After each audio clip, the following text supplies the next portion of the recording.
What is up, and welcome back to yet another episode of the Miseducation. You are here with J-Treb as always, but today I got a special guest up in the building, man. You guys may remember him from, what was it, like episode 3, man? So it was early. It was early. It was sure, 3 or bro. 4, bro. Small artist grind. I had homie Rodder Evan on, man. This is my homie right here since back in the day. I'm talking, I wouldn't even know how to use an interface if it wasn't for this man right here. Right. Had Freshman to learn year to of get college, them bro. tracks off, man. But I got Rodder up in the building, and we got to talk about none other than the only reason to stop the Kendrick Lamar series dead in its tracks, and that is Man on the Moon 3. For those of you who are expecting this episode to be the next of the Kendrick Lamars, I'm sorry. We're going to come back at you with those, but we have to take a pause because this album, personally, I've been waiting for a minute. I know. I've been waiting, man. Like, you texted me right after, and you were like, man, can I come on for that review? And I was like, of course. I was gonna sit here and talk alone, like on drop day. I was gonna do a first reaction, and I was like, don't have to do it anymore. I can get a deep dive now. As soon as we saw it, like, because we were, and you had mentioned that you were doing the Kendrick Lamar series to me, and then just going in, we get, well, it had to be Monday. It was literally like, it was like immediate, like whenever the post was like going viral on social media, like right when it was like setting in, the artwork had dropped, like it just hit me that Man on the Moon 3 was dropping when you texted me, if that makes sense. It had just hit me that the music was that close. It was huge, man. And that, like, getting the album art, and I'm like, oh, we're really close. And then I think maybe just before or just after he had tweeted that teaser video, which like ended up being like the She Knows This video once the album dropped. But just watching that, and then you're scrolling through, you're getting these like really gorgeous shots of like Cudi in this like massive LA like hillside. Bro, it was just house. It was a moment. Driving the Porsche. It was the capture. It was the capture of his vibe, his essence, man. And like vibe might be something I talk a lot about on today's episode. So get ready. You're getting those blues and purples, like that color. The colors, those man. Oranges, and you're like, oh man, like it's coming because you get that totally like throwback image to that Man on the Moon 1 cover, and then. Man, I'm going to put all 3 covers up on the screen right now while we're talking for everybody on YouTube, too. Beautiful. Just so you can see this evolution and see these colors and just how these are awesome. Like, these album covers are so clean. Like, I was just looking at it on my brand new iPhone 12. For those of you who don't know, I got one. But I was looking at the album cover on here, dude. It's just so beautiful. Like, it's gorgeous, man. It's so amazing, dude. Like, it captures what the album is the same way the last 2 did, in my opinion. Absolutely. And it's done by Sam Spratt, who did all of like Logic's most recent covers. Man, those covers are crazy. Just all of those different paintings that he's done, like that was him on the Bobby Tarantino 2 cover, right? Because that's the one where he's sitting in the back seat with the hand grips. Am I right? Maybe I am. Yes. I think I'm thinking too hard now. No, I think it's Bobby right? Tarantino 2. He's in the back seat. Okay, yeah. Well, that artwork is like so awesome. I love that one. Like that was just so crazy.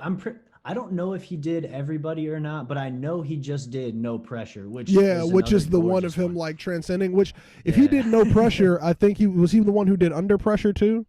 Man, now I'm really back to the first one. Maybe because I thought he had the same artist for both on purpose. Yeah, then if that's the case, then it was him, because Sam Spratt I know did No Pressure, so that means he did Under Pressure too. So yeah, he's done a ton already. I mean, Logic and in the rap game. So to see Cudi go with this approach, and it's such a good homage to that Man on the Moon 1 cover, man. It really is. And this album felt like just an entire salute to Cudi's journey. Yeah. Like rarely can artists like give me that in the time span that he has. Because it's been 10 years since Man on the Moon 1 was 2009, correct? So that's 11. Yep. And then Man on the Moon 2 was the year after. Yep. Or was it 2? It was 1 year after 2010. It was quick. So it's pretty much been a decade between the series. It's been like a decade between like all 3 to create this trilogy. Absolutely. Like, and for the longest time, the way Cudi was talking about it was just like this was not going to come because of the pressure that had built up from the fans and like what he weighed on himself. To heaven, man. He said it. He was like, I can't make it because I'm feeling some type of way about the reviews and just the reception of the Speeding Bullet to Heaven. Yeah. Which not a terrible little album. I don't think it's horrendous, but it's not the best. We all know it's not. I think you put me on to the best tracks. You put me on to the best tracks of it, because Confused, that's a track I'm taking with forever. It's a great one. Yeah. Like after that, I'm kind of like, it got lost in the shuffle for me a little bit. Yeah, but like, I don't think it's that hard 0 that Fantano gave it by any means. 0, like I don't think I could ever give him a 0 because I know he puts in effort. Zeros are for people who don't even try, in my opinion. And there are some people who don't try in this music industry. You deserve a 0. Like, yeah, that's fine. And if you're gonna come out with something very quick, very lazy, like genuinely a lot of the like that Nah Nah Nah track that came out from Kanye, give that a 0, because like maybe not on the production side. Or actually, scoop-diddy poop. That whoop-diddy scoop-diddy poop. Lyrically, give it a 0 because I'm fine with it. Yeah. If anything, it was an idea at most. Right. And he like has gone through such this progression and evolution, like as an artist, but also as a person. So when he's going through different things, he got really into psychedelics. Then we got indie Cud, right? And like, so as the albums heavily reflect where he's at in life, but like the Man on the Moons were like our touchback to base almost. Like I feel like we were waiting for Man on the Moon 3 to be our like return home. Okay, try all your new shit. We support you. Try all your new shit, but like we need this one to touch base. Because like Indie Cudi was like a completely different vibe. Like it was a completely different energy. Yeah, I totally agree. It is at that time when that came out, and then going to see that album on the Cud Life tour when he performed at UIC, he had like the mountain behind him in a spacesuit. I'm like, this dude is dope. He's a showman. Wasn't there that video of him beating somebody's ass in that suit?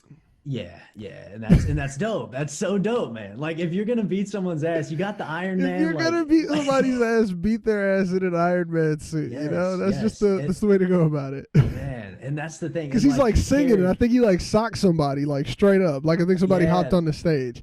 Someone runs on the stage, and if you haven't seen any like of that era of Cudi, those interviews, he hates that, man. Like he. Why would you go to somebody's job and just start jumping on their desk? That's exactly what and start typing on their keyboard. I'd be like, bro, you come up in here when I'm on my 8 to 5, I'm gonna beat your ass. That's what I'm saying. I think it's justified in some senses, but I'm gonna say in some senses, like, hey, you all in the personal space, bam, bam, catch a 2-piece, like no problem. You on the side of the stage, security handles you, right. But if you sit her, bruh, he asked for it. That's true. You also don't know what like headspace he's in when he's performing. It could be like, he could be that type of dude where he's like sleepwalking, So like if you wake him up, he's going to go Step Brothers, start like beating shit, Like you don't know what's going to happen. He's going to go Step Brothers on the Christmas scene. Exactly. They start screaming. The show could be stopped, but like he handled it like a champ. Toss homie off the stage. Oh yeah, he kept with it. Bro, just a quick one, bro. Like, man. And also, Cudi was strong as hell. I didn't know that, man. You find that out real quick in that video. Real quick, doesn't man. He look small. Like, whenever I see him, I'm like, this is just a small dude, and that's cool. Bro. Like, the way he just tossed a human, I don't know. Could have been the suit. Crazy. Could have been the suit, man. For some background on Kid Cudi, for some listeners who may not know, man, 2009 was his rise to fame. You may remember it if you were the age of where we are. This was the end of grammar school, elementary school, whatever you call it from where you're from. But this was the end of that time period. I remember this coinciding a lot with like graduation time and going to high school. I remember Soundtrack to My Life becoming like really a piece of like just my audio throughout high school, even into like now. Pursuit of Happiness. Like we were the kids who watched Project X. Like we were in that age group. So like, yeah, dude, like these tracks meant something. And I mean, even more so than that, this was an artist that was mad relatable at the time. Like, I mean, he's very open about what he goes through mentally. He's very open about how he feels in a situation. And even just to track back to like the first track he ever really blew up from, which is Day and Night. That track was like written even in like a very dark space. And it even like he pushed it because of reasons in his life that were like very deep, like with his uncle passing and things like that, his father passing when he was younger, like things of that nature. Like all of these tropes built Kid Cudi and created this artist who I think is worthy of like an episode and a review. Like it's just Absolutely. so crazy that like to see this evolution and to get to what we're about to talk about now, like it's insane, man. So like what was some of your first exposure to Cudi?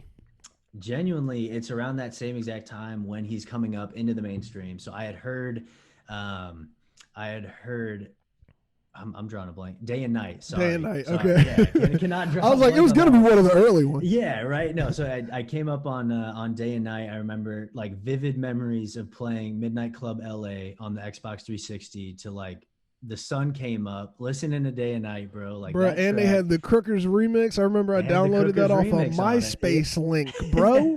I downloaded that off of MySpace. That's how far back the love for Cudi goes. Come on, man. Even around that time too, my friend and his older brother, they put me on Embrace the Martian from A Kid Named Cudi. Okay, so that's mixtape era. That's early. And so like once I'd heard that, then I kind of dove into The Prayer. Yeah, then around that time, I mean, you're getting Man on the Moon 1 into Man on the Moon 2 was when that was like really peaking, and I was ready for that Man on the Moon 2 release, like at that time. By the time Man on the Moon 2 came out, it was like I am already an established fan. Like yeah, I remember when I heard Erase Me and those drums on there for the first time. Heavy. Man, that do do do do do and then the guitar comes in. Kid Cudi, and I'm gonna touch on this when we get into some of these song dives, but Kid Cudi has always, in a sense, I don't even want to say mirrored, because he takes it and he'll make it his own, he'll put his own spin on it, but he always draws from the current indie/rock scene of the time.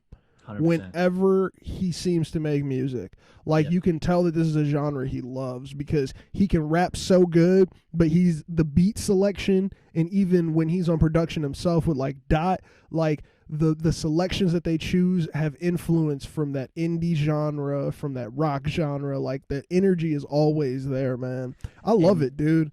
Love absolutely. And the way, and I think at that time, especially, he's kind of paved that way, that lane for artists in hip hop, in that more emotional side, like where he comes in, he's kind of pulled those sounds and made them into mainstream, and now we hear them so frequently. And with artists that come and go, I'm glad you said it first, because I ain't want nobody to come after me. But Kid Cudi pioneered, bro. Hey, a lot of your favorites. Yes. Let me tell you, from the Travis Scotts all the way to the new rock star rappers, like you wouldn't think they were cool if this didn't pop. If this 100%. Music did not work back in 2009 and 2010, none of this would exist now.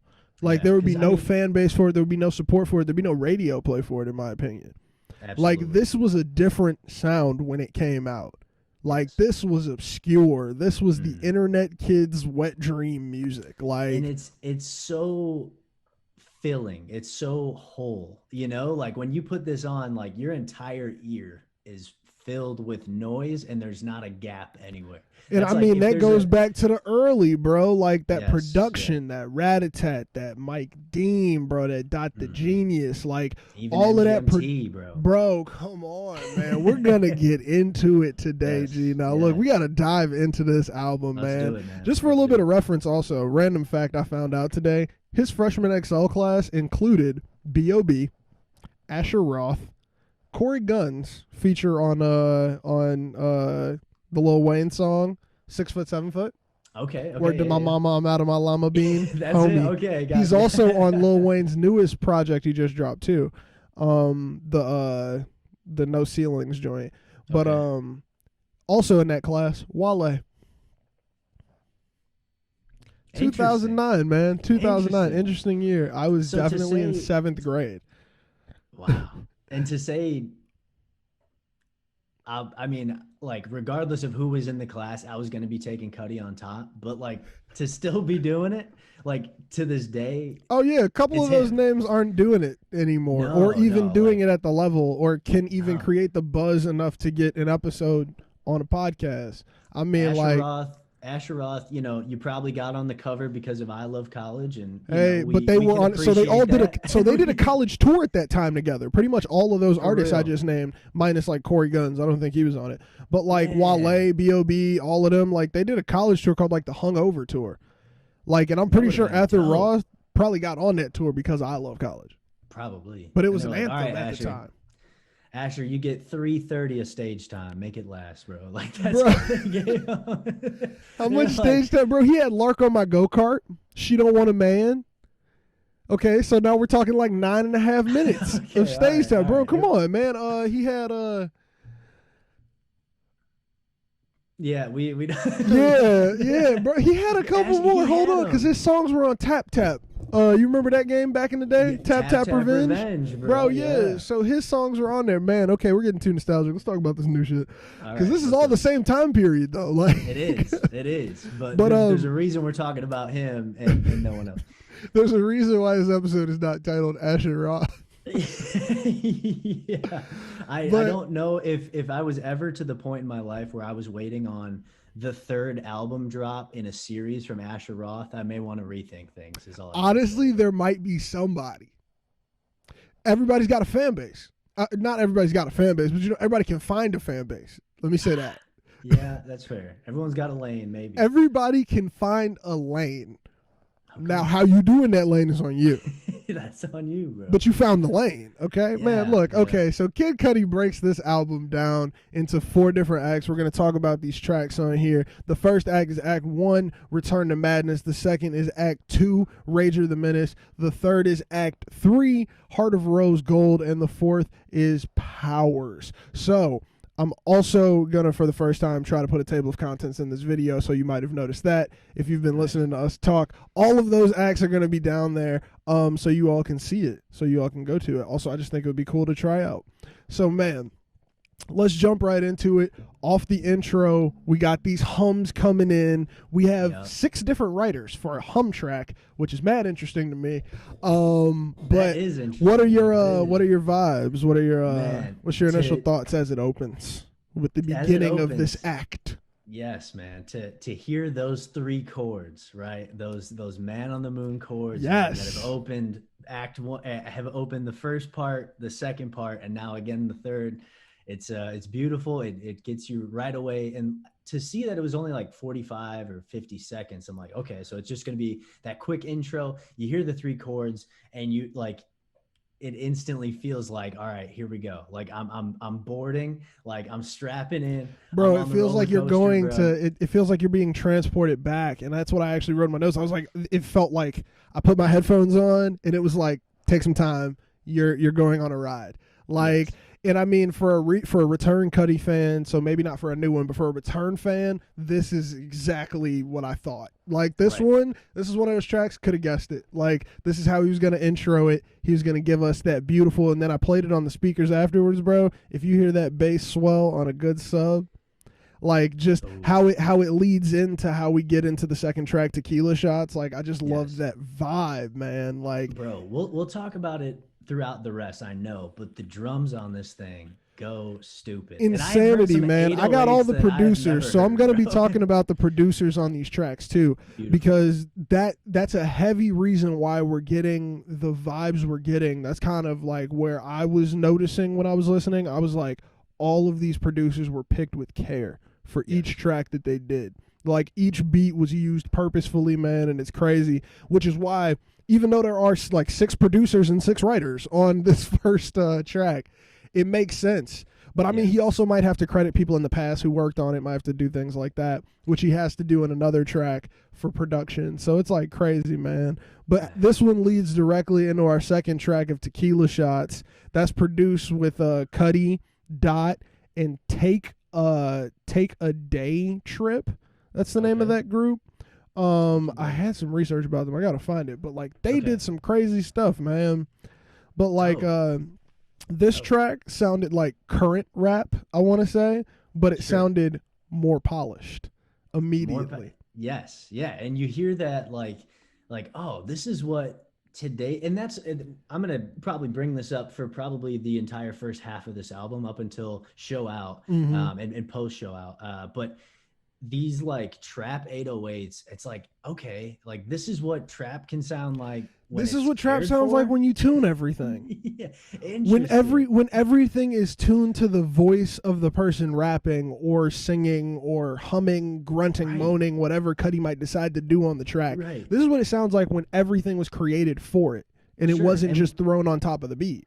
And we have layered synths in keys with harmony, and like the fact that it's not just 808s and a flute, like maybe it's just I wasn't ready We for got it. thank God that the trap flute did not make an appearance. Man, we're glad. We're I'm glad. getting a little tired of it, man. It's getting overused. It's getting over. mad overused. Oh, okay. But So here's my my note about Take a Day Trip. yeah, They are production for Sheck West, Mo Bamba, whoa. and Legends by Juice WRLD. A lot of stuff by Lil Nas X. We got Panini, Rodeo.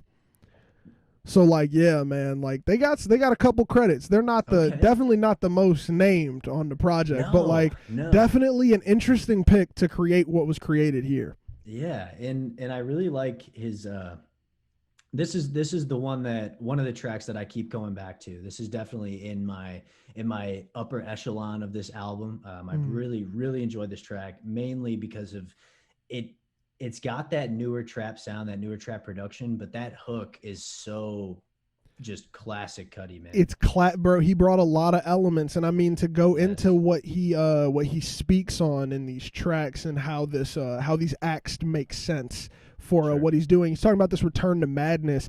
This Tequila Shots track is like I'm ready. Like I'm ready to return to this madness. I'm ready to get into it. I'm ready to show you all this piece of myself.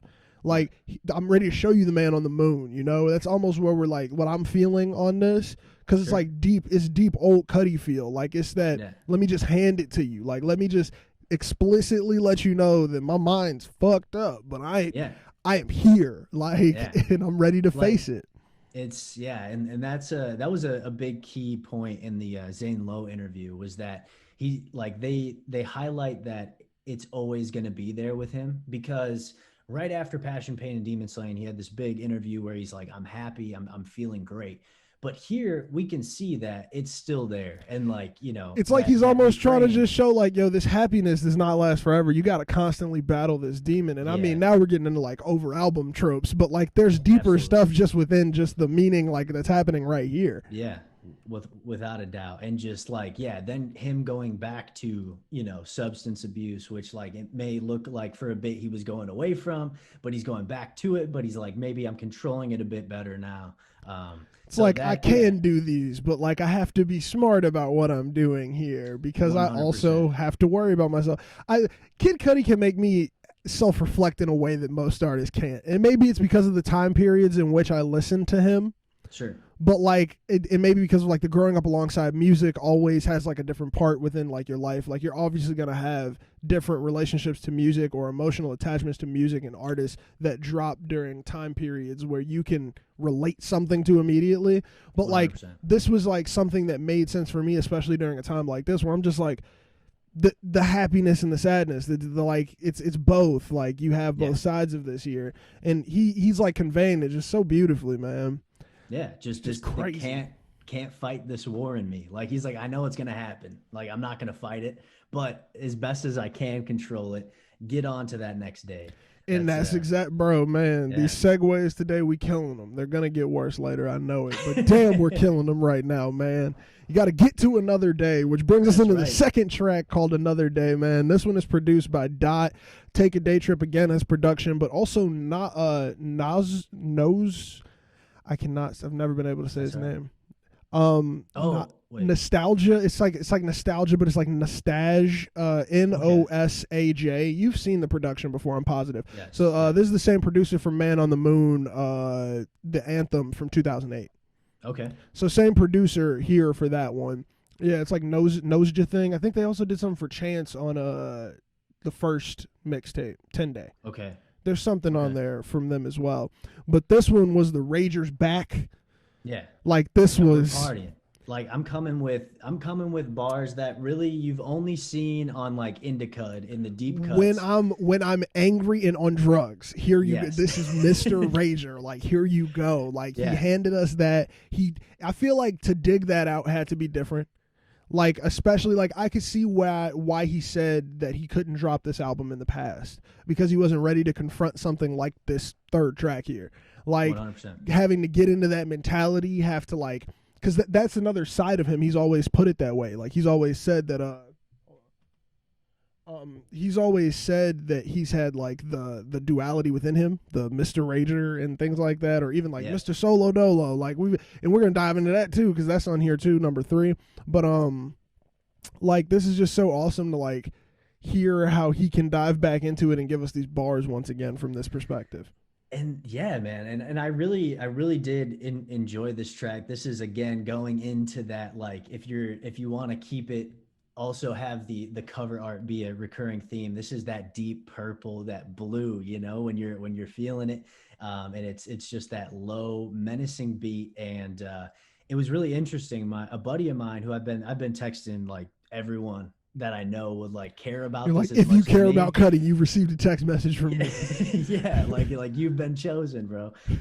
You're the only one that gets talked from it, but that's a different story. But he texted me, and we've always been, you know, kind of in a similar wavelength on Cudi for such a long time. Mm-hmm. And we always enjoyed very similar tracks and albums. Like, you know, when Speed and Bullet to Heaven came out, right? We liked the same 7 songs. We like, it was more like that classic. We both took the same tracks and put them in the playlist. Yeah, these ones are worthy, right? But you know, this Another Day is actually his favorite on this album, which is kind of surprising to me. Like, especially as like a fan since Man on the Moon 1, I'm like, really? Like, because this is very new. I got a different favorite on here. I like it because, as I said, it's that Rager back again. It's another good one for old Cudi. You know what I'm saying? Which is why I like the split into acts, because it like when I did my first listen, I did it looking at the album artwork so I could know when the splits happen.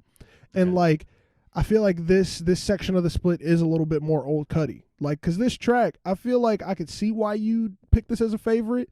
Sure. If like, does he like really like Man on the Moon 2 more than Man on the Moon 1? He does. I could feel that on why you like this song, if you prefer one over the other, or you like one more than the other. Like, I could see that, you know. Does that make sense at all? Yes, I do. And that's interesting that you say that this act is very old Cudi, because for me, I get a lot more hints of new, to be honest. Well, see, I think it's hints of new, but like, when we get to the new, I feel like it's almost it's the ones that catch you off guard that I feel are more new Cudi almost than this one. Okay. Like, because this one didn't quite catch me off guard as much as like other tracks did. I'll even say to segue into the next track, Minus My Stutter, it was almost good again. But I'll almost say that this next track does have more hints of the new Cudi in it. Like, she knows this. Like, it does reference back, and there was a reference in an older song where he says she knows this, the Rager, the Menace, and man, not gonna come to me either way. Right. But like, this has been mentioned before, so like, this was really cool to see how he picked that back up. But then he gives us the UK drill flow.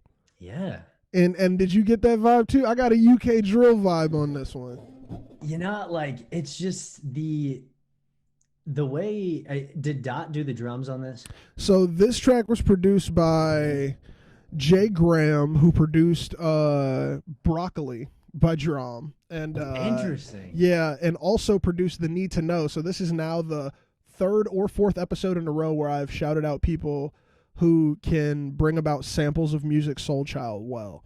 And The Need to Know is SZA singing the I'm Not Trying to Pressure You, Just Can't Stop Thinking About You. And that's from a Music Soul Child track. But either way, he's a production on here. He also produced on Spice Girl for Amine. And then we have FNZ, who produced New Body by Kanye and Unreleased. Have you heard that one? That one I have not. I know it's in the Yandi track list. Bruh, I tried to stay away from those, but I've heard that one is like that one is always on Twitter. Yeah, you need to drop new body. Man, that one's really good. Dot is also on here, so I believe Dot is on the drums. But bro, that's bro. Well, I mean, maybe not, because the way these 808s come in and they kick hard, bro. Like they might be homie who did new body. Then, bro, hold on. Let me. Saying. It's not even. I don't even think this track will come up for a copyright. So I'm gonna play you a clip, and then if I have to take it out, I'll take it out. That's fine. That's fine. Yeah, because man, bro. So he did not write that. Nicki's featured on there, so I'm assuming Nicki wrote it. Because Nicki goes dummy on that track. I'm mad he's not gonna release it because he said he's done with the cursing and things like that. And the whole beginning of that is the new boo. He's like, nah, we can't do that. Yeah, I'm confused on new Kanye, but I mean, hey, it's hard not to bring him up at least one time while talking about Kid Cudi. So for anyone who is Kanye counting me as I usually do in my head, that's fair. I brought him up. we can count that. We can count that and maybe see if I don't know if he'll ever come back up, but that could be our Kanye counter. That could be the Kanye count. Maybe that's the only one. I mean, he's heavy influence in the beginning of the career, but I don't even know. Like, I mean, like this, it seems like Kanye's been hands off with him for years. Yeah. So I don't even. I mean, they did Kids See Ghosts and, Ghost Town on Ye. Which of course, but like, I mean, if we want to get into that, I'm not a fan of the 7 trackers. The Kids See Ghosts is pretty good to me, but I think Cudi is the reason why I like it, and that's confusing to me sometimes when I listen to music and I think I only like it because of one person who's on it. Sure. Like, and I mean, like, Kanye does have good flows. There are good elements in there. I do enjoy the back and forth of it. I like the beats. The production was great. The artwork's beautiful. But like, the confusion to me was like actual tracks I wanted to take for life. Like, I wanted to be like, this is in a playlist. I'm gonna put this here. I'm always gonna listen to it. I'm always gonna want it. None of them really made it past like a minute. The one that really made it for me was the Louis Prima sample, and that might even be the title track. The that's Fourth Dimension. Fourth Dimension. There we go. Fourth Dimension. That's the Louis Prima sample. That's so crazy, and I love that one. So that one stays with me. Like, that's probably in the playlist right now. But other than that, the 7 trackers. Ugh. See, I really enjoyed Kids See Ghosts as opposed to like the other ones. I'll go back to Ye here and there, but like, nah, it's. I don't even think I go back to Ye that hard. From each other, man. I go back to the Nas one a little bit. Tiana Taylor, of course. I just love Tiana Taylor. She's amazing. I think she's one of the best things in the world. But other than that, I don't really double back for too many of those. I just almost knocked my iPad over real life. Yeah, getting back to She Knows. I was about to say that. Getting back to She Knows. The video. Have you seen the video? I've not seen the entire thing. Okay. Have you seen the beginning? Yes. With Will Smith. Yes. So that's great. That's the so craziness of just like. But so they do. It was kind of weird to me. So like, I'm wondering if they couldn't get the clearance on the album because. In the video, right, it's that pursuit of happiness, and then like Will Smith is talking to Cudi, but she knows this. Unless I'm getting it confused with another song. I mean, it's only been out a day. To give me some credit, but she knows this. The intro is a Scott Pilgrim. Yes, so that's what I was about to say. So the Scott Pilgrim sample is in the beginning of this one on the audio, and that's the I can't even think of the exact words that are in it right now, but I know it's Scott Pilgrim because I've seen that movie like 5 billion times. But it was like he's like, what if, or he's like Scott. Plus, She Knows This by Kid Cudi. There you go. Yeah, we'll get it right. We can solve all the problems. Scott, let it go. Don't give him the satisfaction. What if I want the satisfaction? Yeah, so that's what. Yeah, bro. And then the beat starts. That one is crazy, man. But like, I see how he used that UK flow on the drum pattern in there because the drums go crazy. But like that UK flow caught me off guard. Fake made me like it a little bit. I'm not the biggest UK fan. I got a couple. And then I just got put on to female UK rappers. Shout out to homie Anwar. Oh, I'm gonna put you on, bro. I have not heard. The female UK rappers colder than the males, in my opinion, because that's where the accent sounds good in the rap flow to me. Mm-hmm. For some reason, the rap flow the accent don't sound too hot sometimes. on that show out beat with Skepta. We'll get back to But it. that's We'll different. That's different. That's what I was about to say. That's different though, That's because hard. Skepta has flow. He's one of my peoples. Yeah. He's in my Yeah. list. He Have you knows how to heard- handle it. I know you're into Kenny Beats. Have you heard Slow Tie or no? I have heard Slow Tie, not enough It's a to little really goofy. make a, not Yeah, enough it's to a make a little- real opinion. It's a little intense, but there are some tracks on there. He did a track with Gorillas in their Song Machine. It's beautiful. Yeah, it's crazy. I was like, I didn't know Slow Tie was on like that to do a track with Gorillas, but I'm man, gonna write that down real quick, man. I'm gonna have to check that out. check that out, man. Bruh, Because, that sounds crazy. Slow Tie and Skepta have been like kind of my go-tos for UK, and obviously Skepta is kind of on another level from maybe what else might be out there. My but- go-to for UKs have been singers, bro. I love Really? the UK singers, man. That's Like I true. didn't even the rap hasn't really I haven't caught the bug like a couple people. I know some people who really only listening to it right now. And I'm just like no, like, and I'm like, saying, I'm like, sorry, man. I need to hear about some stuff I could see or have seen in real life.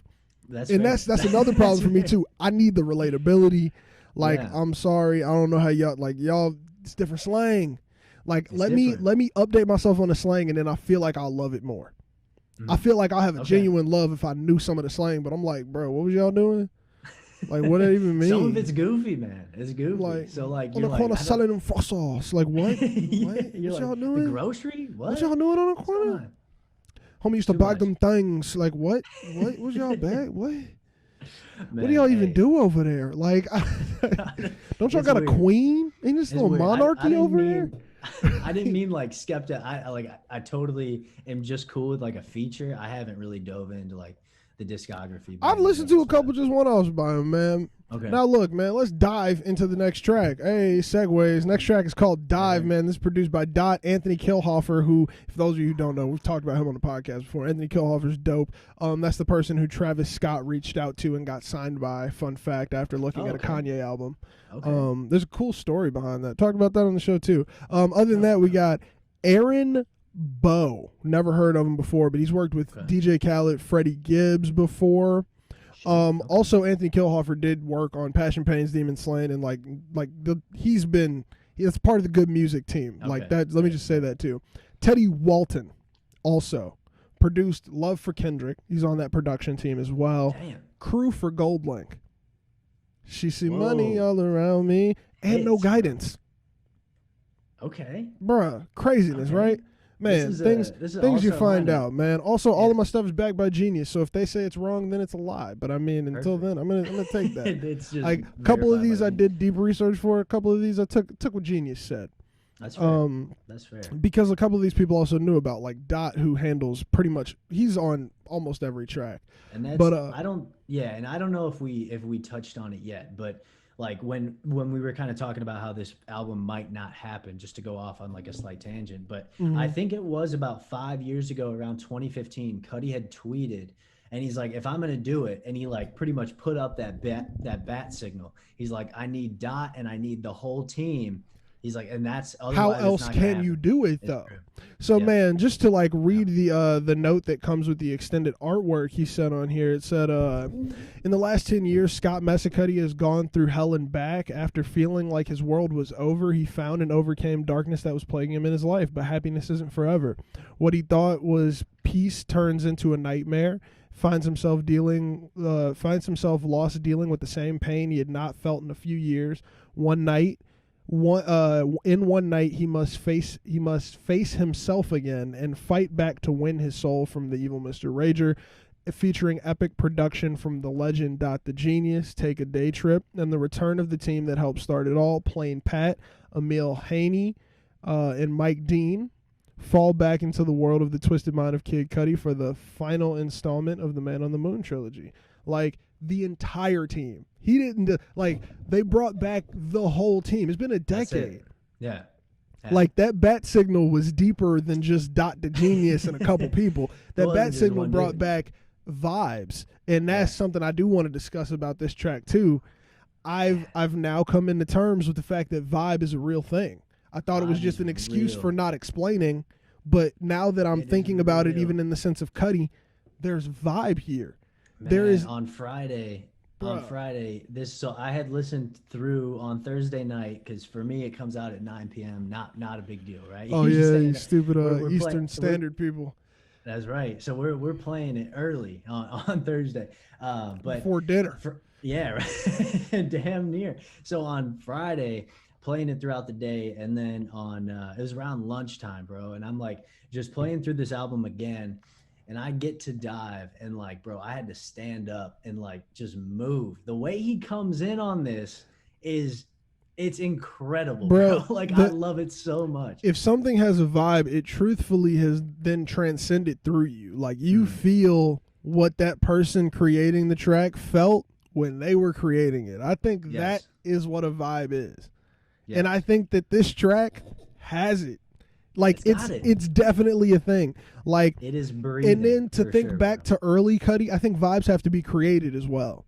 So with prior knowledge, your vibe is only deeper. So this made me think about the early vibes, the early hums, the early just features, the production that he added to 808s and Heartbreaks. This had me thinking, like I'm talking like this track had me so in the vibe of like I'm thinking about all of it. Like everything is resurfacing from all of those older vibes. And with how live this album sounds as well, this track specifically took me back, like genuinely, to that first Cudi show he performed at Northern. I drove out in high school. Bruh, hey, shout out to the alma mater. Man. Check him out, man. That piece of paper put me in the hole. But this track takes me back to seeing him for that first time and him doing Cudi Zone. Like that's and just what it feeling feels. That energy again. Bro, man. Same energy, man. It's dude, sick. That had to be crazy. You've been to a lot of live shows, man. Like your live shows top my live shows by miles, man. You will make a move. You will make a whole move to go see people. I make it happen, man. That's the thing. Like just started pulling the trigger, and it didn't happen till like late high school. I mean, that Cudi show, when I saw him at Northern, it was like second semester of my sophomore year in high school. And then from that point on, anytime there was like a show, I'm like, yo, I'm making it happen. Just like, do it. We're saving some paychecks and we're going, whatever seats we can get. If we can get on the floor, awesome. If we don't got the bread like that at that time, we'll sit up in the rafters. It's still dope. You know what I mean? Bruh, so, yeah, I gotta get on that energy, man. See, I was on that energy for a little while, and then COVID fucks things up, man. No, I haven't been to a show in a minute, man. Luckily, I got to see when the world Beach opens, Bunny. let me Shout tell out. you. Oh, you did see Beach Bunny in Chicago, man? No, I saw him in Seattle. After I moved, they were on their tour, and then it was like COVID was starting. Yeah, their tour was like mad East Coast favorite too, man. I wanted to see him. Yeah, it kind of bounced. It was like all up the East Coast, and then they shot out west, and then they were gonna like work their way back in. It seemed like, if I'm remembering the dates right, but it was like just before everything shut down, just before it all popped off. They played literally at this like small club directly under the Space Needle. It was so dope. And that's dope as fuck. Hey, shout out Beach Bunny, man. I'm gonna link their new video here just because they're awesome and because like I love them all, man. Like absolutely, when I tell you that I will listen to any music they put out for the rest of my life forever, man. Like they're just so good, dude. And the new track was great and the video was great too. Yeah, they were on Rolling Stone's top 30 albums of the year. Man, go crazy. They are doing crazy shit. And they got more music on the way already that we haven't even heard, man. I get tweet notifications from Beach Bunny. Like that's how real of a fan I am out here, man. Beautiful. But yeah, so Dive, man, that track, very live. And very good, man. That's one, I think, do you think he'd intro with that one live? Or intro with like the beat of it? That would be dope. I think it could create it's something. High energy. I was about to say, I think it could create something.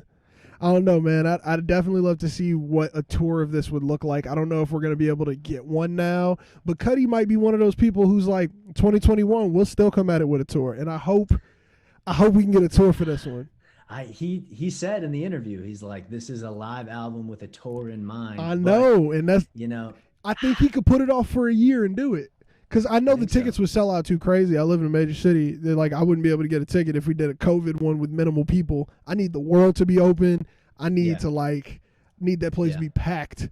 Absolutely. Man, hopefully the vaccine is good and doesn't hurt. We're people, hoping. Man. Fingers crossed, man. But dude, everyone Oh yeah, go ahead. Oh no, you're good. Keep talking. No, like I feel like post COVID, everyone is gonna tour. So like it's Oh gonna yeah. be a dash to get tickets for I artists think the to tickets even are get going to a be a little bit spot. cheaper too. Yeah. Don't quote me, but I think tour tickets will be mad decent prices when they first come out. That Like would be I'm telling dope. you, everybody's first back on the road is going to be like it's going to be like when artists like do the small type tours and you get the footage and you get to see it online if you're a fan later. It's going to be those tours everywhere.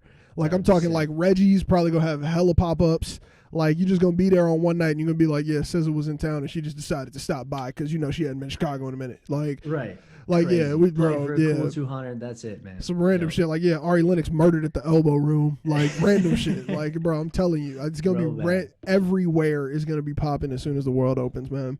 Shout But out. what I was about to say was that brings us to the end of this first act, and as I was saying about it, and I mean like you were saying that you were feeling your old Cudi notes in here, but I feel like that brings us almost to what's about to happen, if that makes any sense, like those last few tracks. The name of this is Act 2, The Rager, The Menace. So I believe that this is 2020 Rager. The same way how we saw progression of Cudi, and we saw 2020 Cudi bringing his old vibes, but he's got the new and what it's evolved to. I'm almost feeling the same way because of the opening track here, which is Damaged.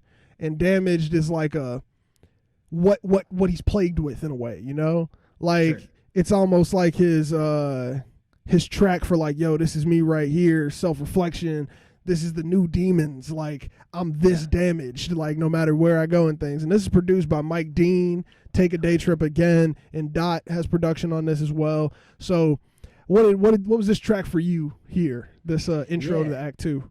Yeah, it's definitely that transition from dive into damage, and it's like it makes sense sonically, but at the same time, it's also just a fairly harsh start into this second act of it's what we're gonna expect. It's a jolting like wake up. It's not like and Act 2 starts now. It's it's Act 2. Yeah, we're in it. We're in it now. Like you've gotten the precursor. Your mind, your ears are warmed up. We're in it now. So that's really what this was for me. And I mean, it kind of just sets the precursor of what's to come. Really, in the next two tracks. Yeah, this is the it's definitely a good opening. If you listen to this with in mind that it's by acts, it makes sense when you hear which tracks are where. I love good album. I love good album cohesion. I love track selections being right. And this is like a testament to that. The way how you even just said that, like it shows you these next two and like what's going on here. Like I really like this track, and it might even be one of my favorites because the flow is so interesting. Okay. The flow made me think, like, you know what I'm saying? It made me go, oh shit, like what you doing on here? Like I'm catching it. It's mad interesting. It's got a dark tint to it, of course, like because now we're back to that purple. Like I mean, we got the purple side, we got that light orange and yellow on the other side. We're not quite looking at that light orange and yellow yet. We're still on darker colors here. It's gone. Yeah. And it gave me a lot of memories of the old like form of him, or the duality that's within him of the Rager. Gave me that old vibe, like the Man on the Moon 1 vibe here too, from just how he handled over the beat here. Sure. But like I really enjoyed this one. This was definitely a cool one. Also some more really, I mean, this act especially, and I guess like some in the first act, but you're getting that what seems to be that more darker, like psychedelic, like those. There was like a 3 or 4 track stretch towards the end of Indie Cud that was like very just like bar heavy, and I feel like that's kind of where we're at I like when he goes bar heavy too, though. Me like, too. because I mean, Me like, too. Give me all your singing. I'll take it and love it. It's gorgeous. I'm never gonna complain. But I know you got them bars, bro. Like, come on, you've been writing for everybody. Like, I know these are in the bank. Like, you ain't just hooks. We all know you ain't just hooks. Yeah. But I mean, like, he handed us some of these bars, like right here. He was just like, Act 2, bars, angry bars. And I think, that too, and what we got from, I mean, the Scott's verse is a bit more melodic and trap and auto tune, but also just the rap level that he's kind of been bringing this year with Leader of the Delinquents, which I mean I know was his auto tune is good too. I do want to just make a note of that. I like his auto tune rap. Like it's a nice pitch. I don't know exactly how they measure auto tune, but like Sure. some people pick the entirely wrong note.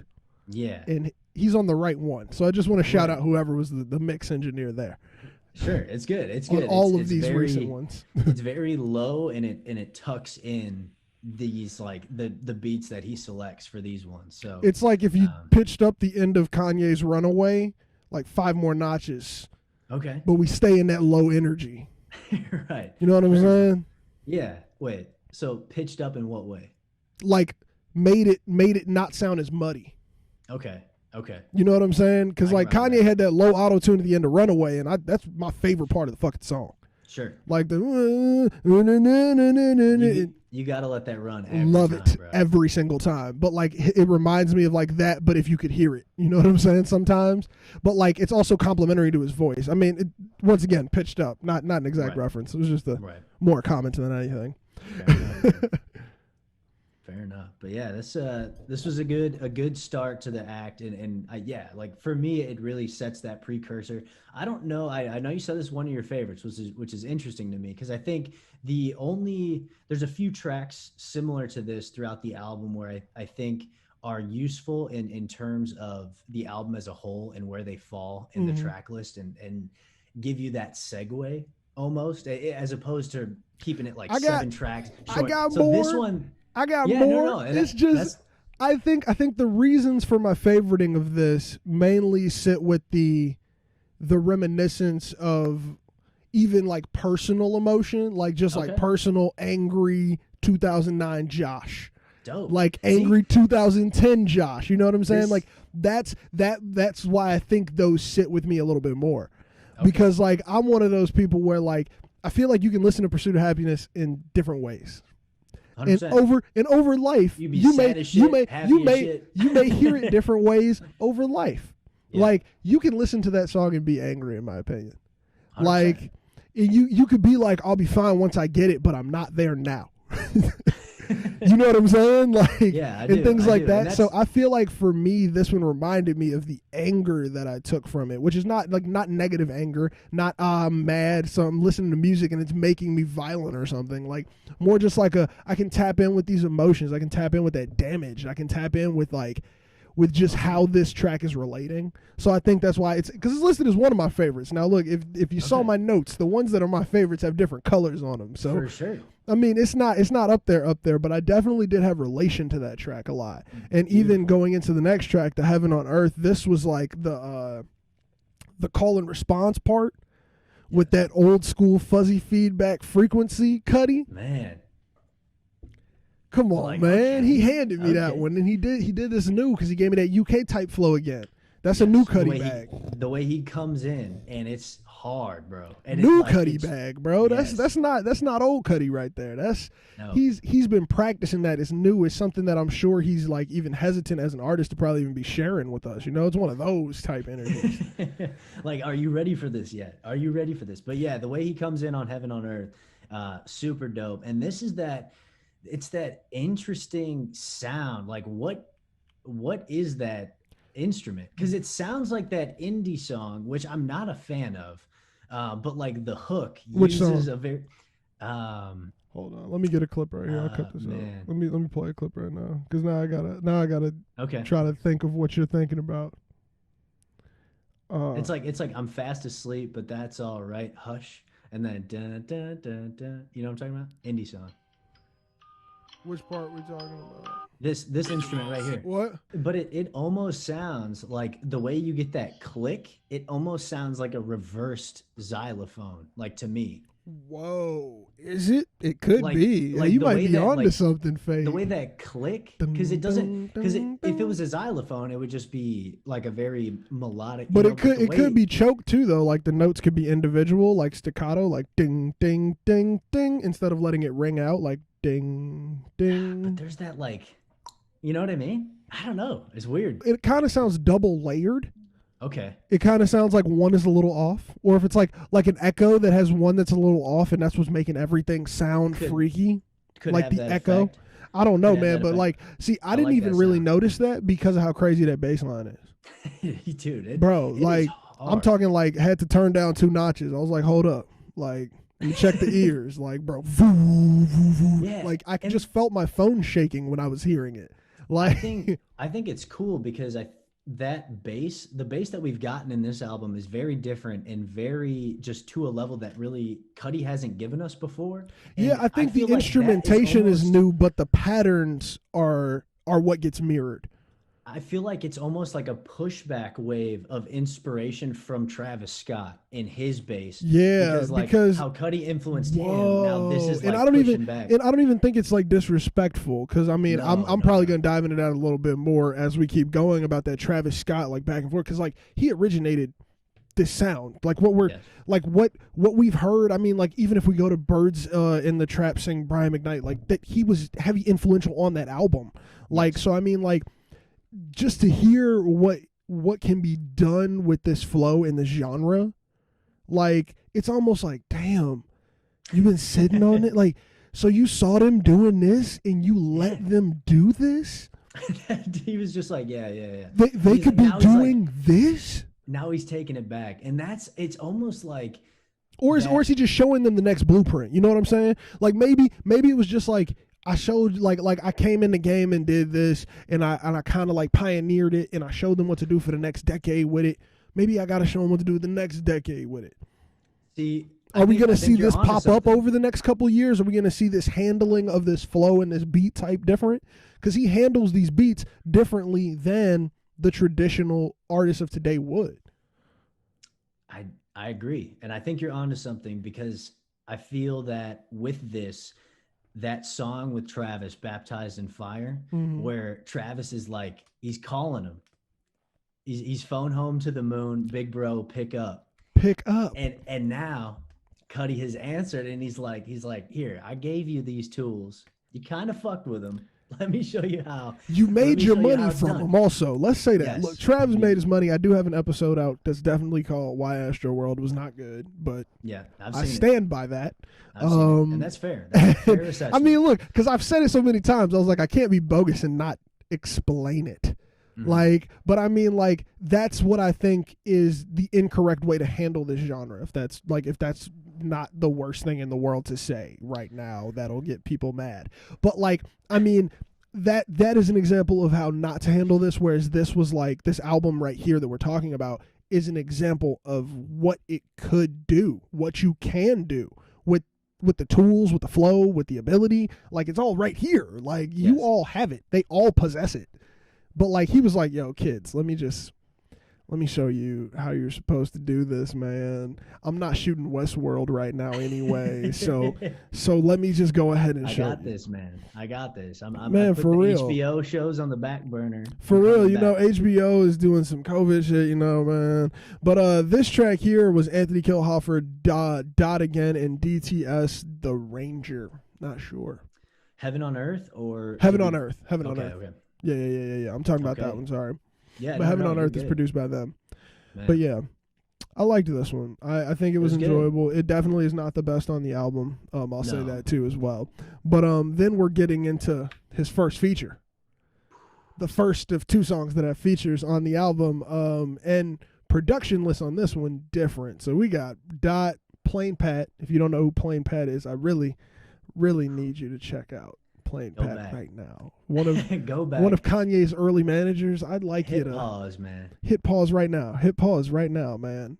There's Plain Pat. What up, man? Everything Cudi in the early days, man. Yes. And then we also had Heavy Mellow, Jaden Smith, Juice WRLD producer. Produced for a couple of those tracks as well as Graves. Not sure. I don't know who Graves is. Never heard of him. Not ringing a bell. No. But this is our first feature. We got Pop Smoke, the posthumous feature. Rest in peace, man. I love that dude's voice, man. And then we got Skepta as well, man. Pop Smoke on there though, bro. That intro on it, just what the feel of the chorus, like when Pop Smoke comes into a track, like you know instantly the instrumental is for him. Like it's just like the horns and the 808s that are just like deeper than anything should be, bro. I like to think like, that Pop Smoke is what 50 Cent would have been in today's world. Like, but I mean, like the way, Yeah. but he got on it and was like, I can do other shit. Like 50 Cent had thug flow. Pop Smoke got all flow with thug voice. Like he did so much so fast, which is just so crazy. So crazy because this to me showed another side of him. Yes. Like, in my opinion, this showed another artistry side of him, and it's crazy that I could still be learning more about this man. Man, I get so many vibes of like Gotti with Travis Scott, and like the fact that and like the fact that this is done so differently man, it's crazy, man. With Pop Smoke, the versatility is really there.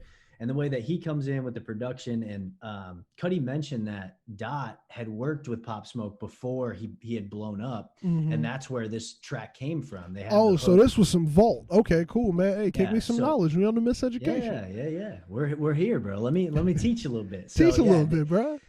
When they were getting together, and Cudi was realizing that he was putting together Man on the Moon 3 after he had like a collection of songs. He's like, this really sounds like it could be the third one. And Dot had played it for him for a while, and he's like, I have this. It's with Pop and it's with Skepta already.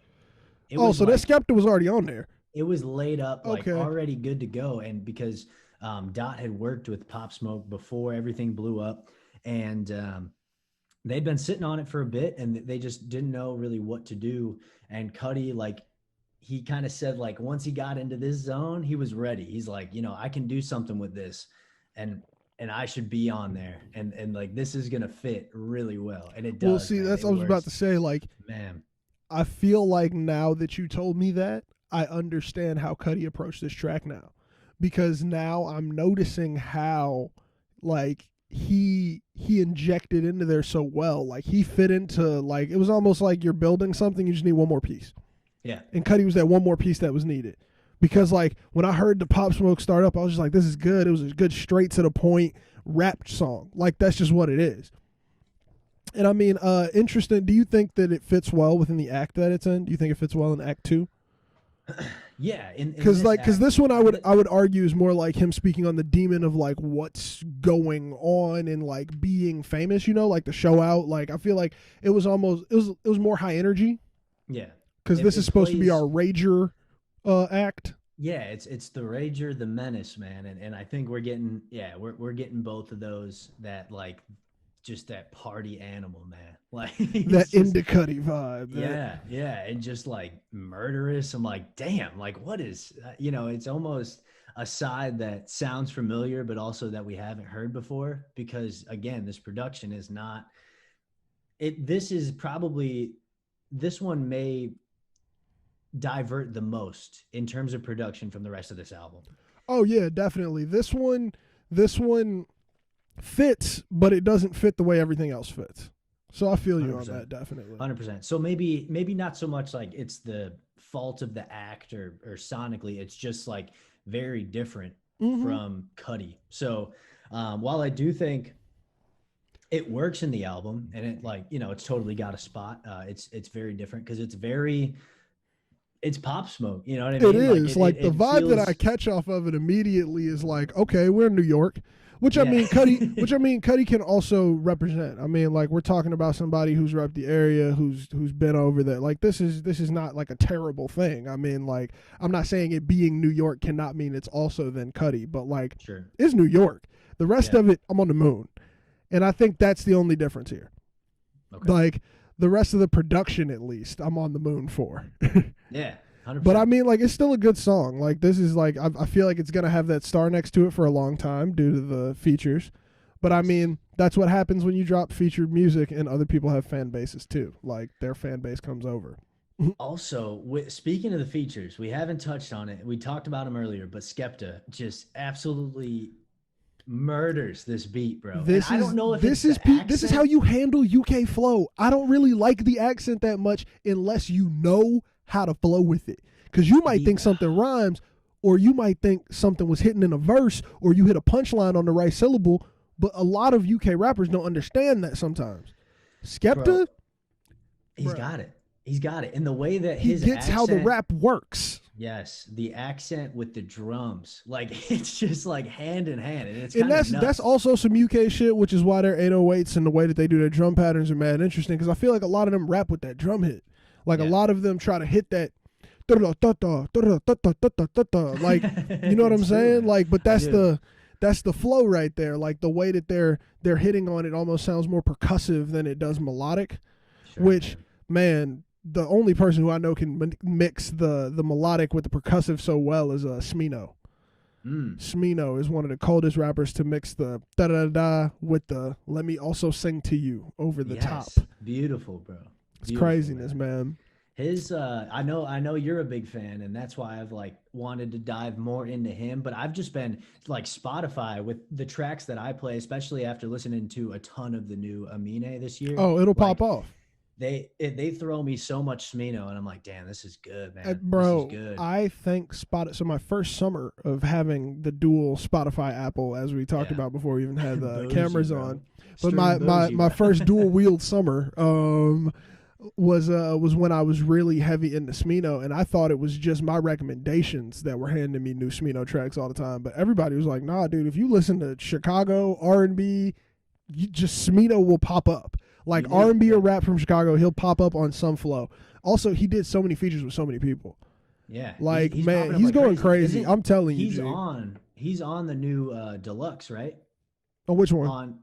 On Amine's album, he just dropped a deluxe with like 5 extra tracks. He did. I have not listened yet. I think he might be. I mean, he was on the Ari Lennox deluxe edition where her remix is on a couple tracks, bro. He's crazy. He goes insane.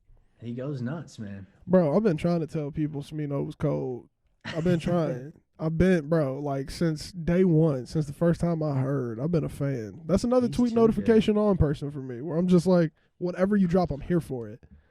Like that's so real. Like so yeah, he does fit very well into a similar vibe for sure, man. He does, man. Now look, we could talk about the next track, which is like the rest of the album, Solo Dolo, pretty much. No more features really. We get the one singer at the end of it, but this is the last time you're gonna hear verses from someone else.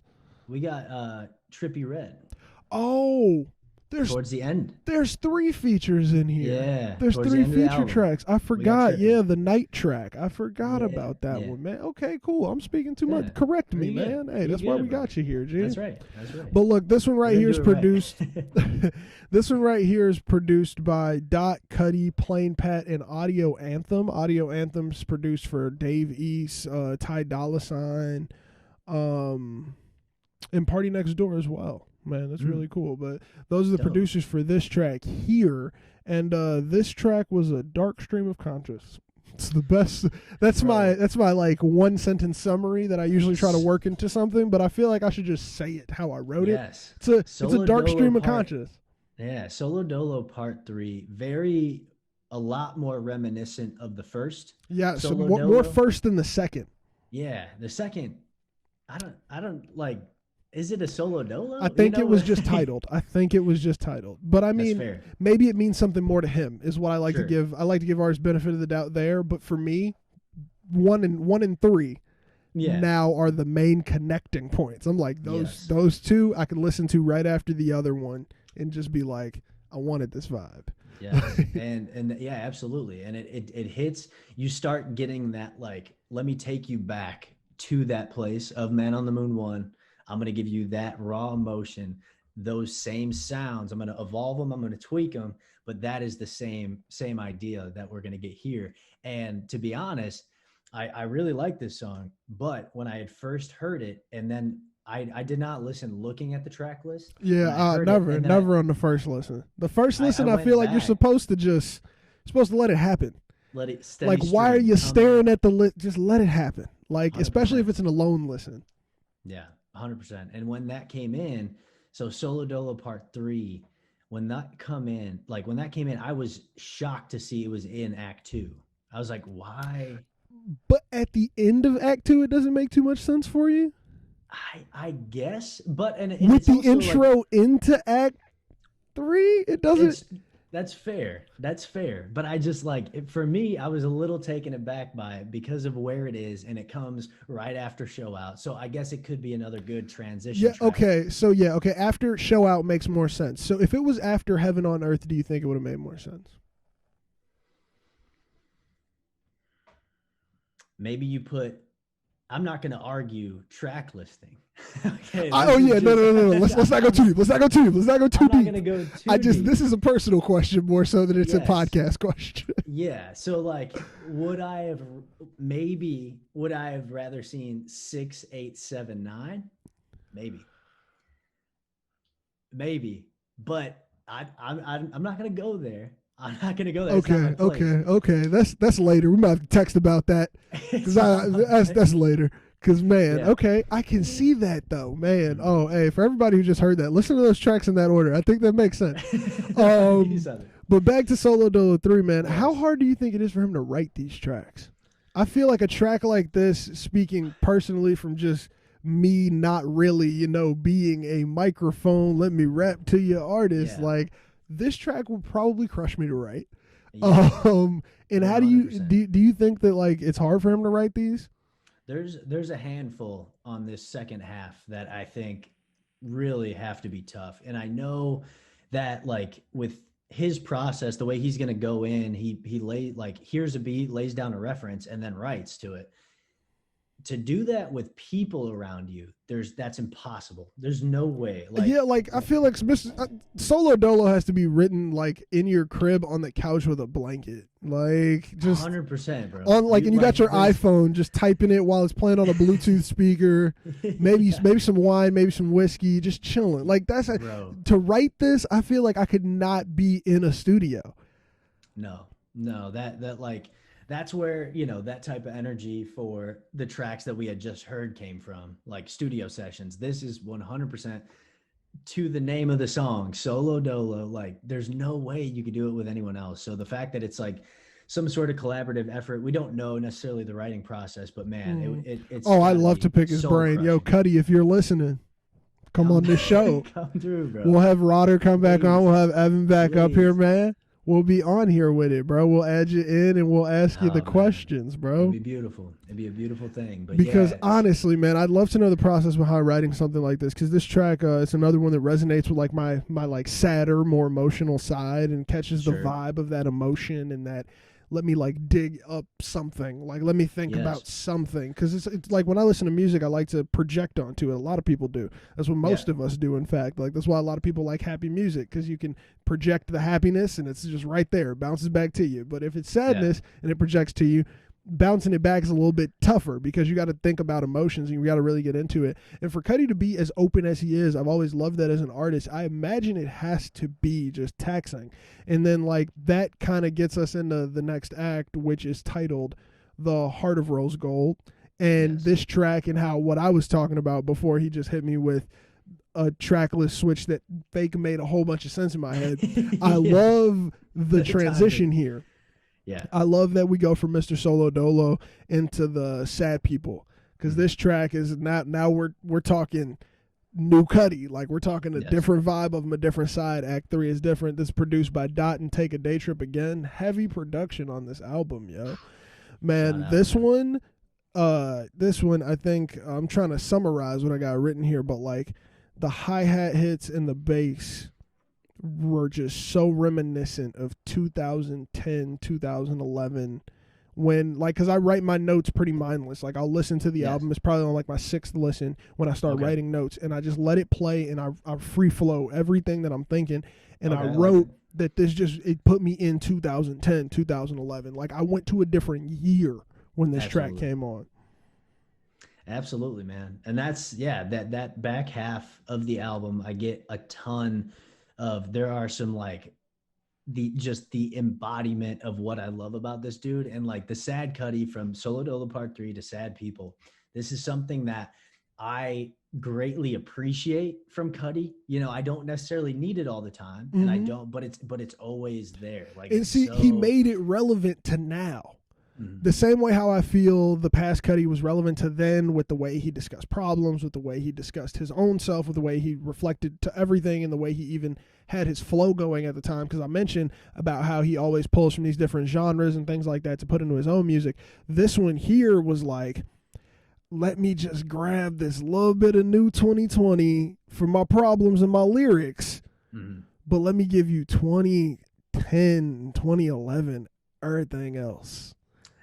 And I think that's what we've been missing so much from him, like in the other albums, that like constant evolution, and he's done that again here, but he's also giving you enough breadcrumbs to take you back, and you're like, this is just the breadcrumbs though, just the breadcrumbs, like the entire back half, as you were saying, but he's just giving us those breadcrumbs. He's just sprinkling them in, like, yo, if you've been rocking, this album hits different, like. Yes.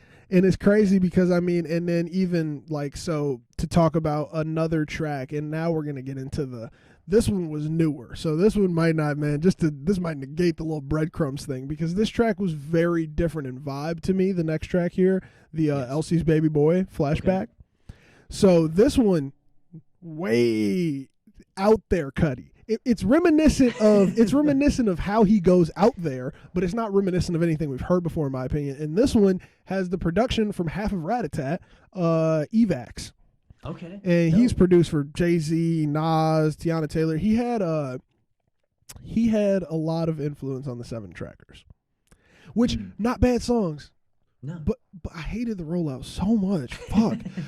Cudi was also in production here, and then we have Heavy Mellow and Dot. This one we get a lot more of that rock influence coming back. That guitar sample coming in. I love it. Let me not, even though we said it's different, I love that fucking guitar. I love it so much. Yeah. As that primary instrument. It's dope, and it takes us back and kind of tells that story that we've heard a few times, but this time with a bit more detail.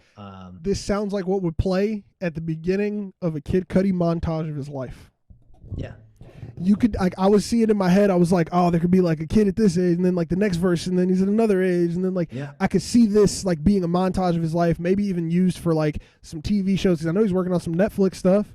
I could hear this beat coming in to be reminiscent of that in the future. Sure. Like, I could see Cudi being an artist who would be like, play that beat so people know that something's going on right here. Yeah. Or like if they're doing something like this, it seems like it would be perfect for a TV show about him. Yeah. This is what the hero did. You know what I mean? Like, look at him. It's here, like, man, like, this is my life right here. All out on the table. One track, pretty quick. We're just going to get through it. Here's a biography of Scott Mescudi. And that's cool that it fits into this Heart of Rose Gold after a track like Sad People, because you get that, like, hey, I had a hard upbringing, but it's so lighthearted. It is, but it's like this is who I am though. I feel like it's a taking of something that could be seen as a negative, which is most of his life as he describes it in numerous parts, like with the negative things that happen.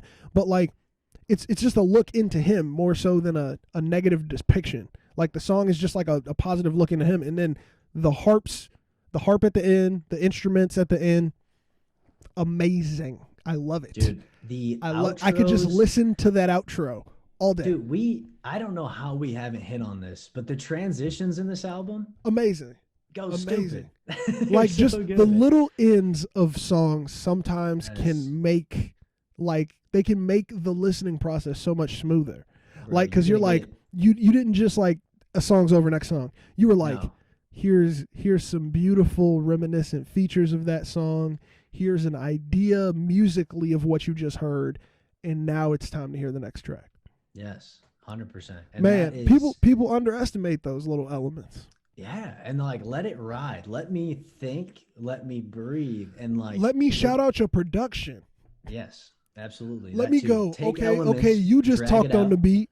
Let me hear your producer talk. Mm-hmm. Let me hear what they got to say on the beat.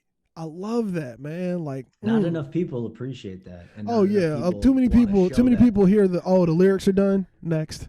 No, what? Yeah. What? Like, as soon as I hit play on a DaBaby song, I hear him. Like, I know it's like, oh, I know. No. Maybe a producer tag. Maybe take key fucking things up. Boom. The baby. Hey, the baby. The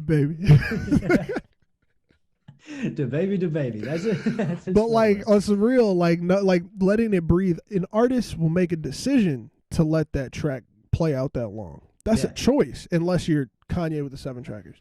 But like, but an artist makes a decision for the exit of that song to be so long because they felt they picked that beat. You like that song because they fuck with that beat. Mm-hmm. That's the reason. Here, listen to the producer. Yeah. The artist obviously like that beat. You obviously like that artist. Give them the respect to let that play out, man. Listen to what they're doing. They're doing more right there, man. Because there's some things you can't put that harp in there over what's going on in the words because it might distract. It might take away. It might get stripped down and put at the end, you know. And some people don't understand that, man. Some people don't understand that, man, at all. Now back to the Heart of Rose Gold, man. Yes. Back to the love here. September 16th, which is the birthday of Kid Cudi's girlfriend, which is why it's the name of this track. I don't know if you knew that one. Good dive. Nice. Good catch. I did not. Bam. Yes, you're on the Miseducation of Look music. at that. I'm learning. I could just move the mic stand, but I mean, I had to be difficult. Now, this track here is produced by Plain Pat. Also, man, every time I say Plain Pat, I think about this one track. It's an unreleased hit. Look it up if you've never heard it. It's called CRS. That's a group. Child Rebel Soldiers. Lupe, Pharrell, Kanye West. They have one track called Us Placers. Plain Pat's on production.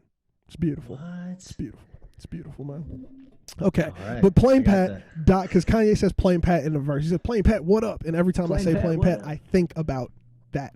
But Dot is also in production here, and we got Emil Haney. Is that how you say that? I might be saying it wrong, but produced for Lana Del Rey, produced for Eminem, produced Sweater Weather by The Neighborhood, produced for Ed Sheeran. Come on, we're talking about somebody who's been in it. Also was with the original crew. So we're talking original crew of helping Cudi and getting this Scott Mescudi sound out to everybody. But not only that, we have one more addition in production here. Phineas, Billie Eilish's producer and brother. Whoa. Makes it all different, doesn't it? Makes it just it's a little different. And it justifies the vibe, and it justifies what I said earlier about Kid Cudi drawing from what's current in the genres that he likes. I think all of those producers together make sense.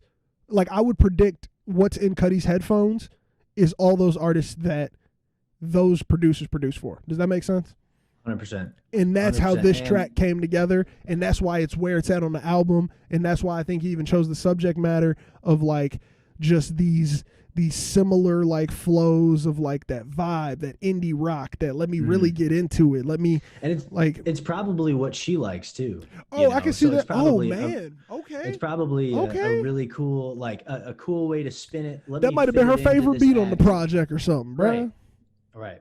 That you know.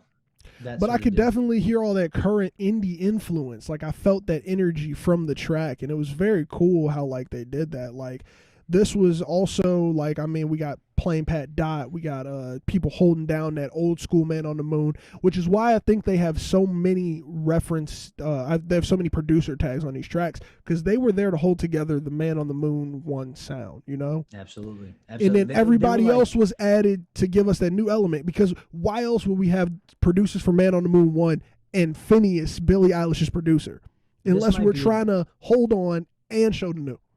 This might be a deep cut, you know, but I know you'll get it. But like, they were brought back to essentially be like the Dave Filoni, like to like make sure Star Wars stays true.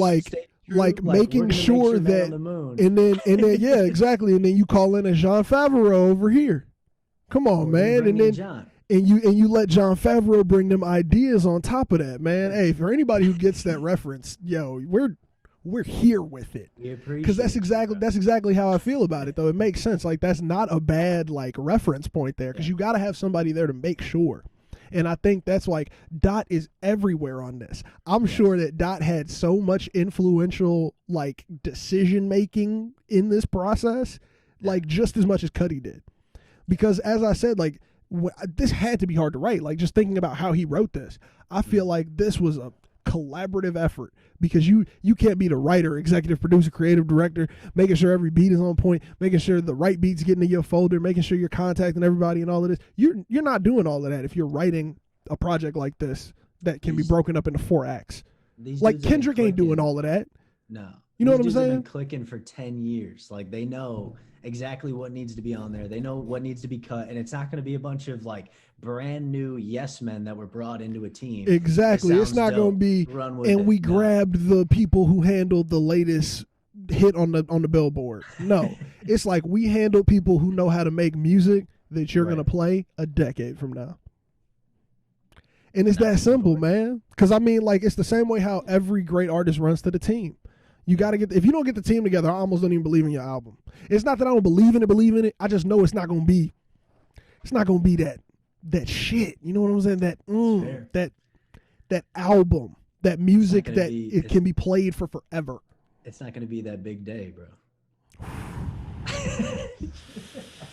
Man. Hey, man, look, this episode is dropping at a relevant time. I mean, look, we're dropping this a couple days from now. So, I mean, we can touch on it a little bit because it all made sense to me. It's the complete opposite, As a fan, did it make sense to you when you found out that Pat was warning against Big Day?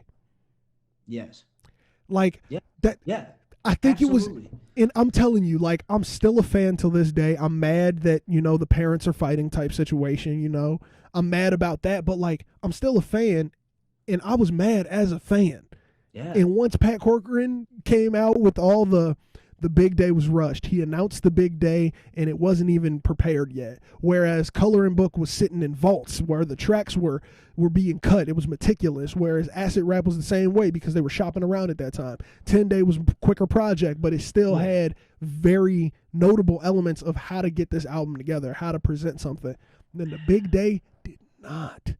The beat selection was great because he grabbed new production from everywhere. That's fine. That's okay, but where was you at on your part? You didn't show up, bro. Bro, Pat said that the sessions were unproductive in the studio. Bro, citing so much. And then he got fired over it. Like, I can't believe you fired your manager over that. And then also, when that tour got canceled, I knew it was because of them sales. It's got to be. Because it was like no one's going to show up. I don't know. My thing is, like, I'm always going to support you no matter what you drop, bro. So, respect that. As a fan, I'm always going to listen, bro. He's got so many fans like that too. And like the fact that even people like us, you even more than me. I mean, you got the 3 cap on right now. I'm wearing it and I didn't even think about it, man. Like, I just tossed this on. It was literally just on the table. Like, and now, got a table of hats to choose from before I hop over. It's good to get your original team that knows what's best because they're going to hold you to a certain level. The accountability. Yes, man. The accountability is so real and so necessary, especially when you're making something like this, man. Now, let's get into the next track, which might be one of my favorites here. That's number 1. This is down. See, I knew it for you. See, this one is written in white ink on the pad here because it had to be known that this track is the shit. Now this track, when it comes on, man, like, I don't know how you don't immediately feel this production. Cudi has a hand in production here. Cudi, Dot, and Mike Dean, 3 producers only, and you could tell it's from the home. You could tell his home team everywhere because this feels like I am standing on a roof in California, looking out, just sunset, beautiful ocean. Beautiful ocean. Soundtrack to my life 2 vibes is what I put down. Okay. I was like, soundtrack to my life too, because I feel like I'm floating.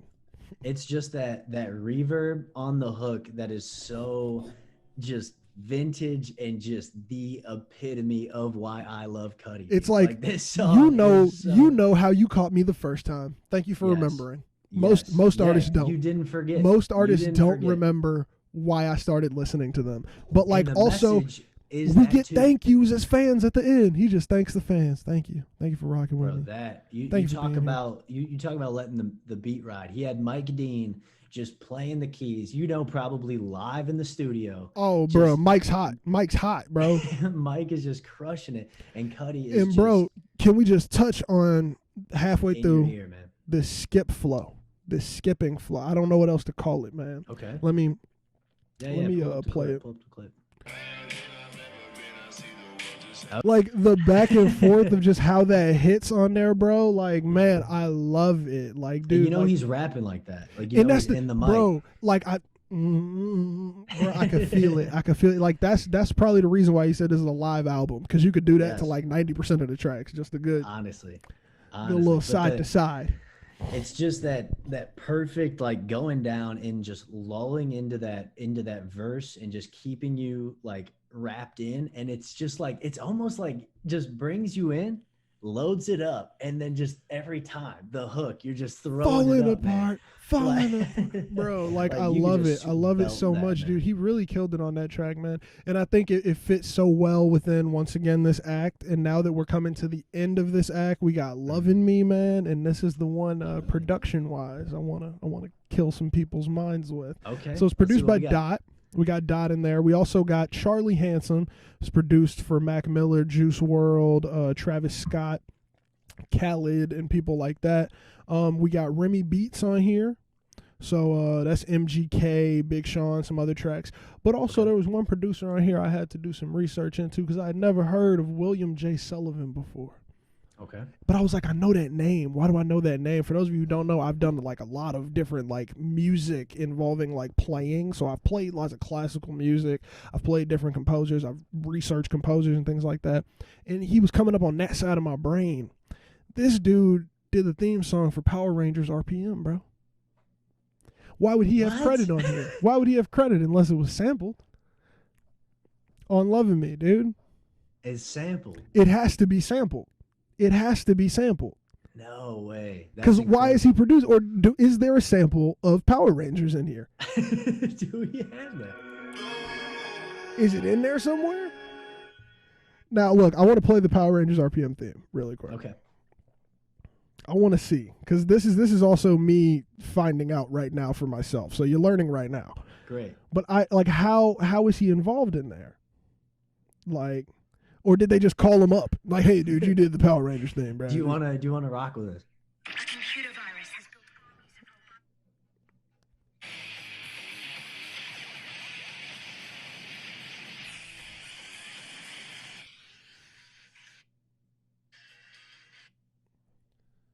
I'm looking for parts.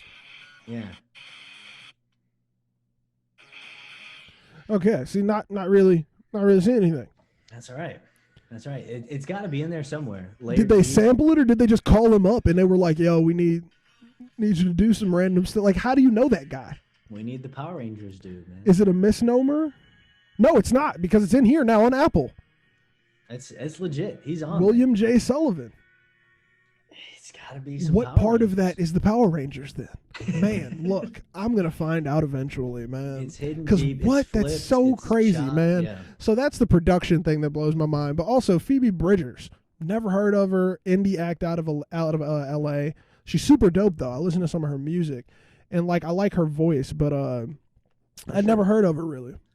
Yeah, brand new, and they flow very well together on this. Like it's a good, we're getting that like happier, lighthearted Cudi. We're wrapping up that heart of rose gold before we get into that final act. And, exactly. Like this is it's fun, man. Let's get it all together. Like, let's get you all ready for this next act.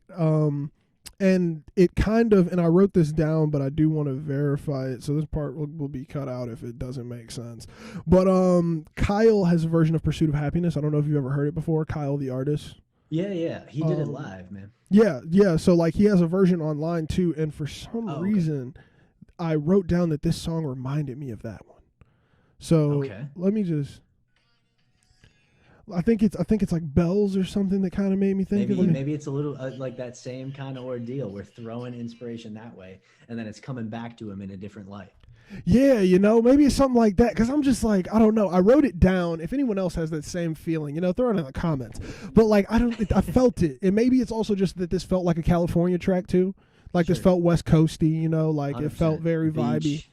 But I think also like, we associate like the more lovey tracks with the California vibe though. Like we put it with Sunshine. It's just that it's that exact image that you have in your head. It's like maybe you and the one that you love the most, but like somehow you're on a beach or like for some reason. Like what did movies and television and books do to us? Why do we just automatically imagine that if we love somebody, we got to like put a beach scene in our head with them on the cat? I'm gonna take you to the beach. Yeah, you know, I'm gonna take you to the beach in California. We're gonna watch a sunset. We're gonna watch the shit out of a sunset.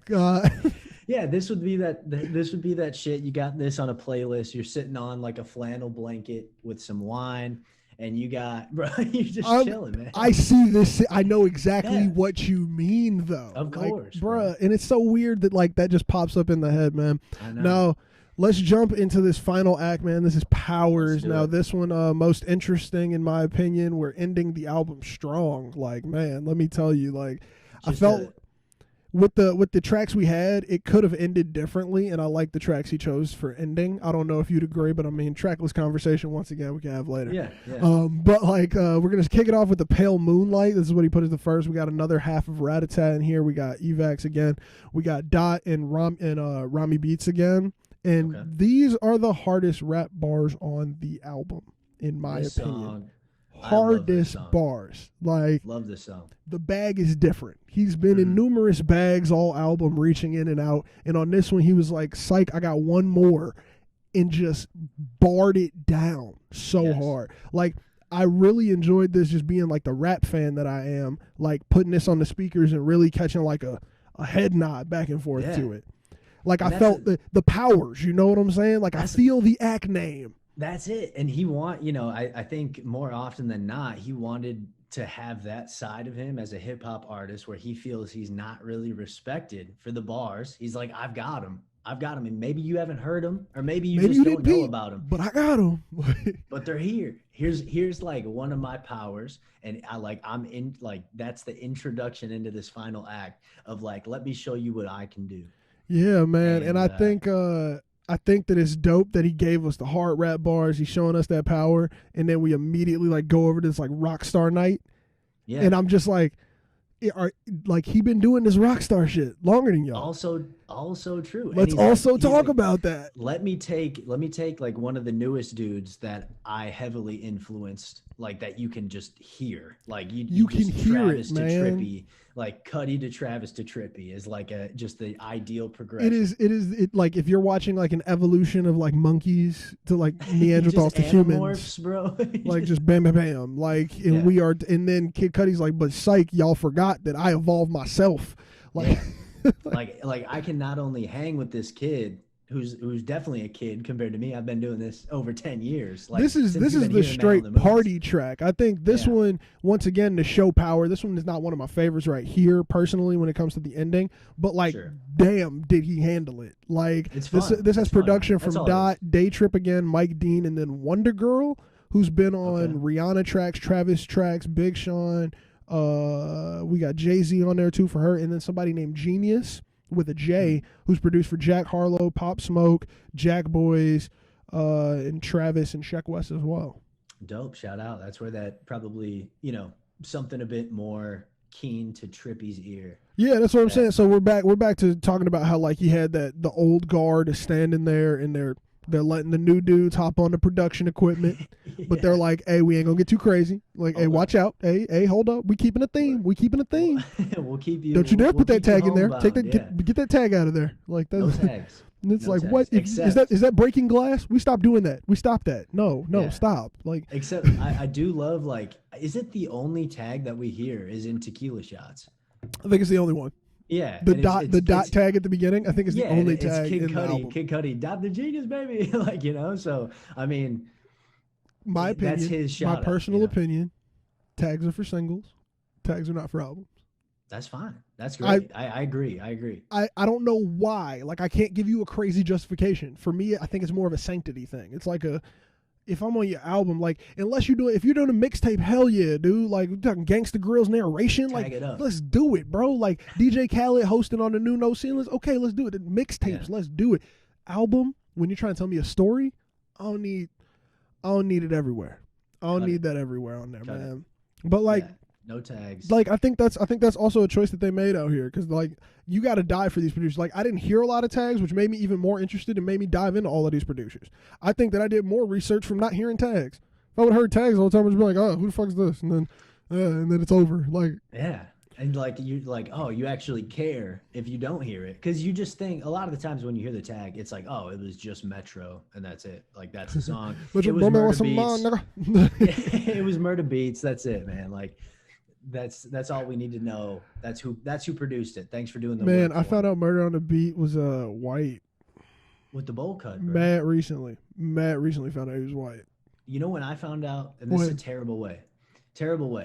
I, for some reason, I watched the Fifi video for 6ix9ine, which is produced by Murder Beats, and you see white dude with the Bieber haircut in the background holding like a lollipop or something with like Nicki Minaj and 6ix9ine. He's so cold at producing, it does not look like what you expect. Everyone in the background's like, yo, that's Murder Beats. I was like, that random dude in the video who's in it for like 5 seconds? Yeah, with the video game tattoos, cuz. That's Murder Beats. But I mean, like, also, does that speak more to the duality of everybody in today's world? Because I mean, like, shit. You never know, man. You never know. In a Patagonia. That's what I'm saying. You're chilling in Patagonia, and like, trust me, man. When I say like your music knowledge is incomparable, like, man, come on, like, typical Patagonia community. He's chilling in Patagonia, but I mean, hey, maybe we're just breaking down this many levels, and you just don't even notice it at this point until it happens on that big of a level where you're like, Murder on the Beat, so it's not nice. That's you. That's you. Like, people are dynamic, man. Like what? What? That's you. Like. Yeah, imagine if Metro looked like Urkel. There might be an Urkel. If young Metro don't trust you, I'm gonna shoot you, and it's just Urkel, bro. Just Urkel, bro. Like would that man. Okay, man. Next track, man. We're getting to the end of it, man. Look now, For the Kids. This is produced by Wonder Girl again, Dot the Genius, Mike Dean, J-Treb, and 18-year-old man. Who is that? Could find no research. I tried to, because that name made me go, who the fuck are you? And who are you? What have you done? Looked him up. Can't find anything really. Like a couple people who I've never heard of before, but now he's got some real credits. But I mean, shit, like Cudi's going with some unknown people on here. Yes. And that's awesome to me, because this track, super cruise with the homies, super like, let's just catch a vibe, like we're winding down, like this is still the Powers, but I'm seeing it more like a positivity power here. Does that make sense? Yeah, I'm still getting that, like that embodiment, just that full Cudi hook. Oh yeah, definitely. Similar to The Void, like another track where I would put it and say like, oh, you want to know why I like Kid Cudi? Oh, so you see this one to me feels like the more it feels like a chiller side of Cudi to me in a way. Okay. Like I don't know if I put somebody on with this one, but now that you say it, like definitely musically, I think this is a great one. This is like this shows how Cudi can pick and match beats so well. Yes. Like I mean, just the handling across the album, it's coming to a culmination here. Like I feel like another one. Yeah, he handles harder at the end of albums, just period. Like he's showing it off more. And like the background, it's let me play it. Let's get a clip. Yeah. No way to describe, man. We're gonna find out how many almost copyrights or copyrights I actually get hit with here. Perfect. Now, do you hear this? The shimmering. Hold on. That background shimmering is so fucking beautiful. I don't know what it is about it, but every time I've heard that track, I've been completely like, I must focus on it. Like it's chill, but like I must focus on it because of that noise, that singular noise. I focus on man. The entire track. And this is another one of those. And I again, with like Cudi for me, like in this, his voice and the magic here, and especially for the kids, is in the hook. And it's similar to, it takes me back to this memory I had when a buddy of mine said, like, who just does not touch weed at all. He's like, like he listened to that song and he was like, is this what weeds feels like? No, it was a similar Cudi track, but a buddy of mine and I were talking about Cudi. Just we're both big fans, and the other guy, not really a huge Cudi fan, but still like enjoys tracks here and there. it was a song similar sounding to this, and I would totally use this analogy in this song for this hook. But he just out of the blue like goes, to me, Cudi's voice kind of sounds like a circle. I was like, yes. A sober person said that? Dead sober, bro. And like, it just hard a night. Listen to that hook. I think it's more an analogy for the completeness of his voice. It's that whole sound. But also it's like, very, okay, so it's not sharp. It's very round. Yeah, I was about to say, so now I'm thinking about it from a mixing standpoint. His voice is very rounded. Like the fullness of his tone, but also I think it's because we have a lack of bass in like music. You know what I'm saying? So like if somebody has bass, you automatically are like, oh, that sounds so much fuller. Yeah. Because like a lot of people have higher voices now. I mean, like even people who have lower voices in real life, like Lil Wayne, rap with higher voices. It's true. So I mean, like who are we hearing that's letting that bass line fly? Yeah. And accenting it, And accenting. Sure. And the way that he's like fluctuating into new ranges and notes, he doesn't like hit a note and then like jump down. It's more just like a run of hums. It's just, it's just like take through here. And if I had Cudi's filter on, maybe that would have sounded better, but it's going to sound terrible and I'm leaving it in here, man. That's fine.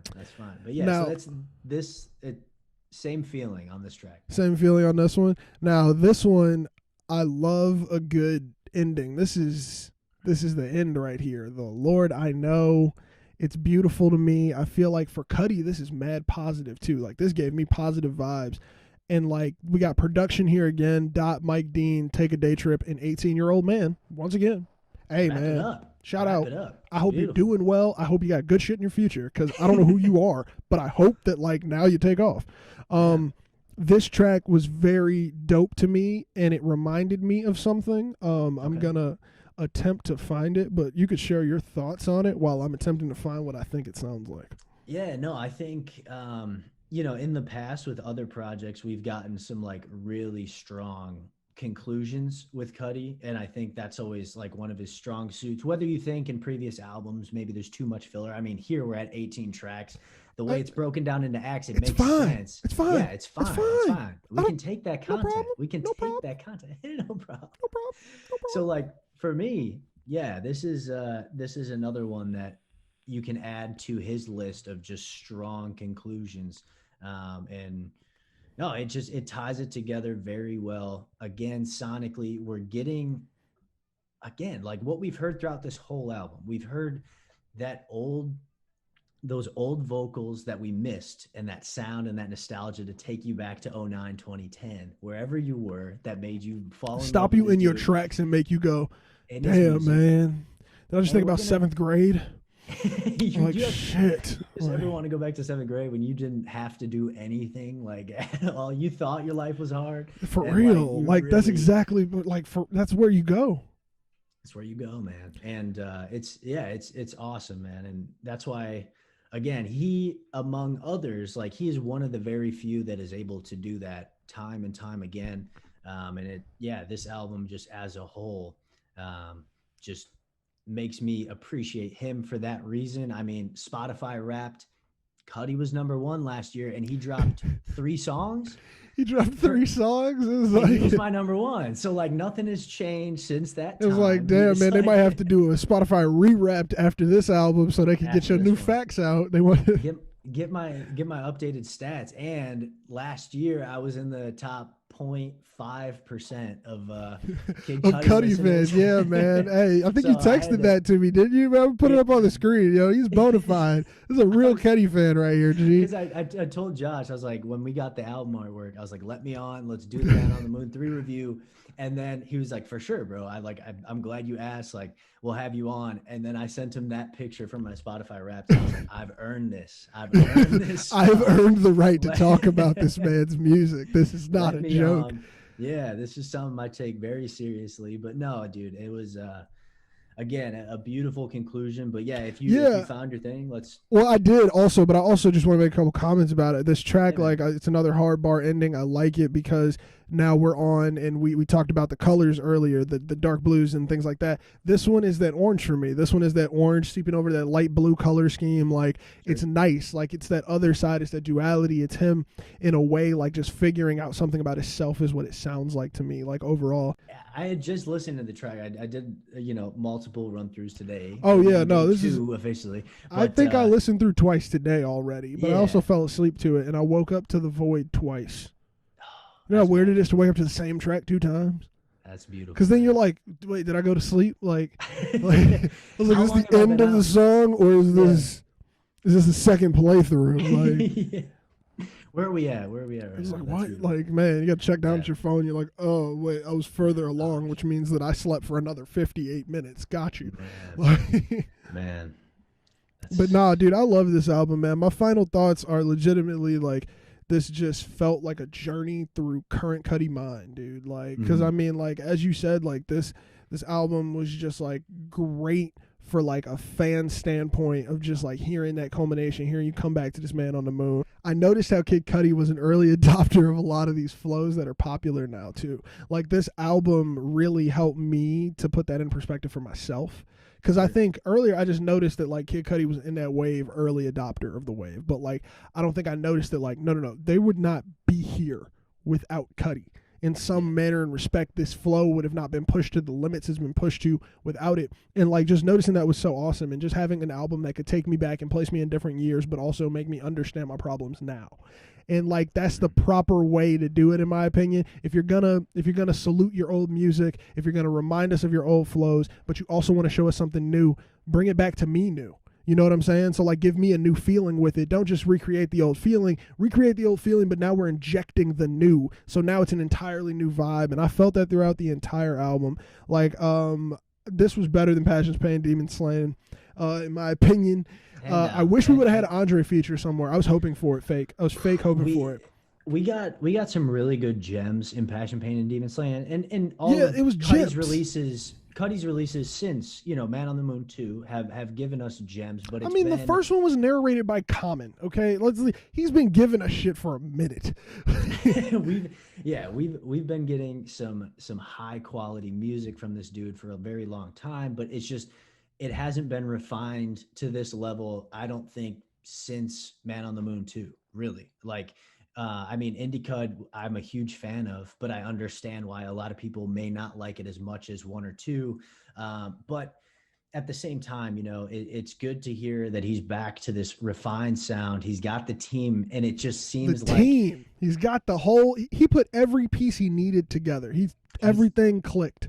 He's feeling good. He's dealing with his problems in a healthier way, it seems like. But man, he's got that momentum where this hopefully acts as like a springboard to just further this. You know what I mean? Hopefully, man. And I hope that also he can deal. I hope that the reviews are good, and I hope that he doesn't have to go through something bad due to them. Because that's something that I don't think we reflect about enough of what that can do to a person.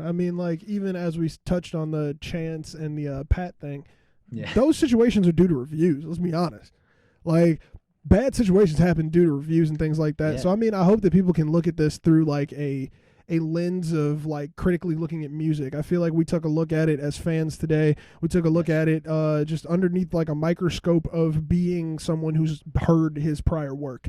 So and it's tough for us to be critical to an artist like this, especially, for myself and you. 100%. For a decade. Bruh, when I say like these songs were part of my formative years, they were part of moments in my life that happened after they came out. I have attachments here. I know it. I can say it. So we see all the memes, right? Like, bro, you literally saved my life, and it's Cudi responding like, "Dog, I'm just humming." Like, for real. You've seen the meme, but like those sounds take you back to that time and place, right? And it's so weird. It's honestly, to me, and we probably got to get out of here at this point. Damn, we only talking for 2 hours on this one. Absolutely. But the thing that really hits me is just the fact that this was an artist that during a time period where I felt that nothing was truthfully real to the story of what my life felt like, he did. And I feel like a lot of people can also relate to that in that same period, because there's numerous artists that came through that time period with that same energy right there of the, let me just keep it a buck with you. Let me keep it 100. Here's my real life. Here's my look under the hood. Not a lot of people were really doing that. A lot of people were faking under the hood. A lot of rap is based in faking what's under your hood. Like, that's what it is. Like, and I mean, he took a step back from it and was still cool for it. And we all loved it because it played well to not only our emotions at the time, but quite literally just to life, period. He was making music that was good for time, like, just period. Like, we're talking forever. Like, I was going to say, like, a time period, but it's more than that, because those tracks still go with me. I mean, after listening to this album, of course I had to double back. I had to go be like, man, hold on, let me check out that soundtrack to my life. Let me listen to that, let me listen to just Mr. Rager real quick. Let me listen to the older tracks. I broke out a couple mixtapes. Like, man, I had to, just because of the feeling this gave me. So, I mean, look, all in all, I think Cudi did great. I think that he took this project and he showed us something new, but he also respected all the old things that we loved as fans, man. Any last notes on it, my G? Hey, man. Honestly, I mean, you wrapped it up nicely. My thoughts have been presented throughout this whole thing, but dude, he's someone as an artist that I respect highly, and I hold, near and dear to my heart because of that same reason of, been listening to the guy for a decade, so it's hard not to, That's what I'm saying, been faithful. Been faithful, bro, even through the dark days. So, like, even through the dark, man, they all got to have them. For this to come back around, and it almost feels like, hey, like, we're back, you're being rewarded. Thank you for sticking around. Like, let me give you all of these. Thank you for staying. Points. Yeah, man, it's cool. And he's like, let me know, like, hey, everything's gonna be all right with you because it's all right with me, and it's just that common connected feeling. And that's what I appreciate so much. So, dude, I can't thank you enough for having me on. And oh no, man, thank you for coming on, man. We needed somebody who could really dive into this, my G. Absolutely, man. I'm glad we did. We definitely did. Maybe too much, but hey, man. Hey, there's no such thing. Look, if you all enjoyed this episode, make sure to like, comment, and subscribe. If you're watching on YouTube, if you're listening to it on an audio episode, make sure to like it on whatever podcasting platform you're listening on. Play this episode for your mama, your sister, your baby daddy, your baby sister, your goldfish, your cat. Play it for anybody. Actually, we just got a new study in saying that lemurs love the podcast. So hey, check it out, man. Our outro track is going to be coming up to you right now if you're on an audio episode, and if you're on YouTube, our faces will be replaced with a beautiful outro screen to show you what song it is. I'll wait you from where you are, but even though when we're far, you're not forgotten. Falling star, I will never be.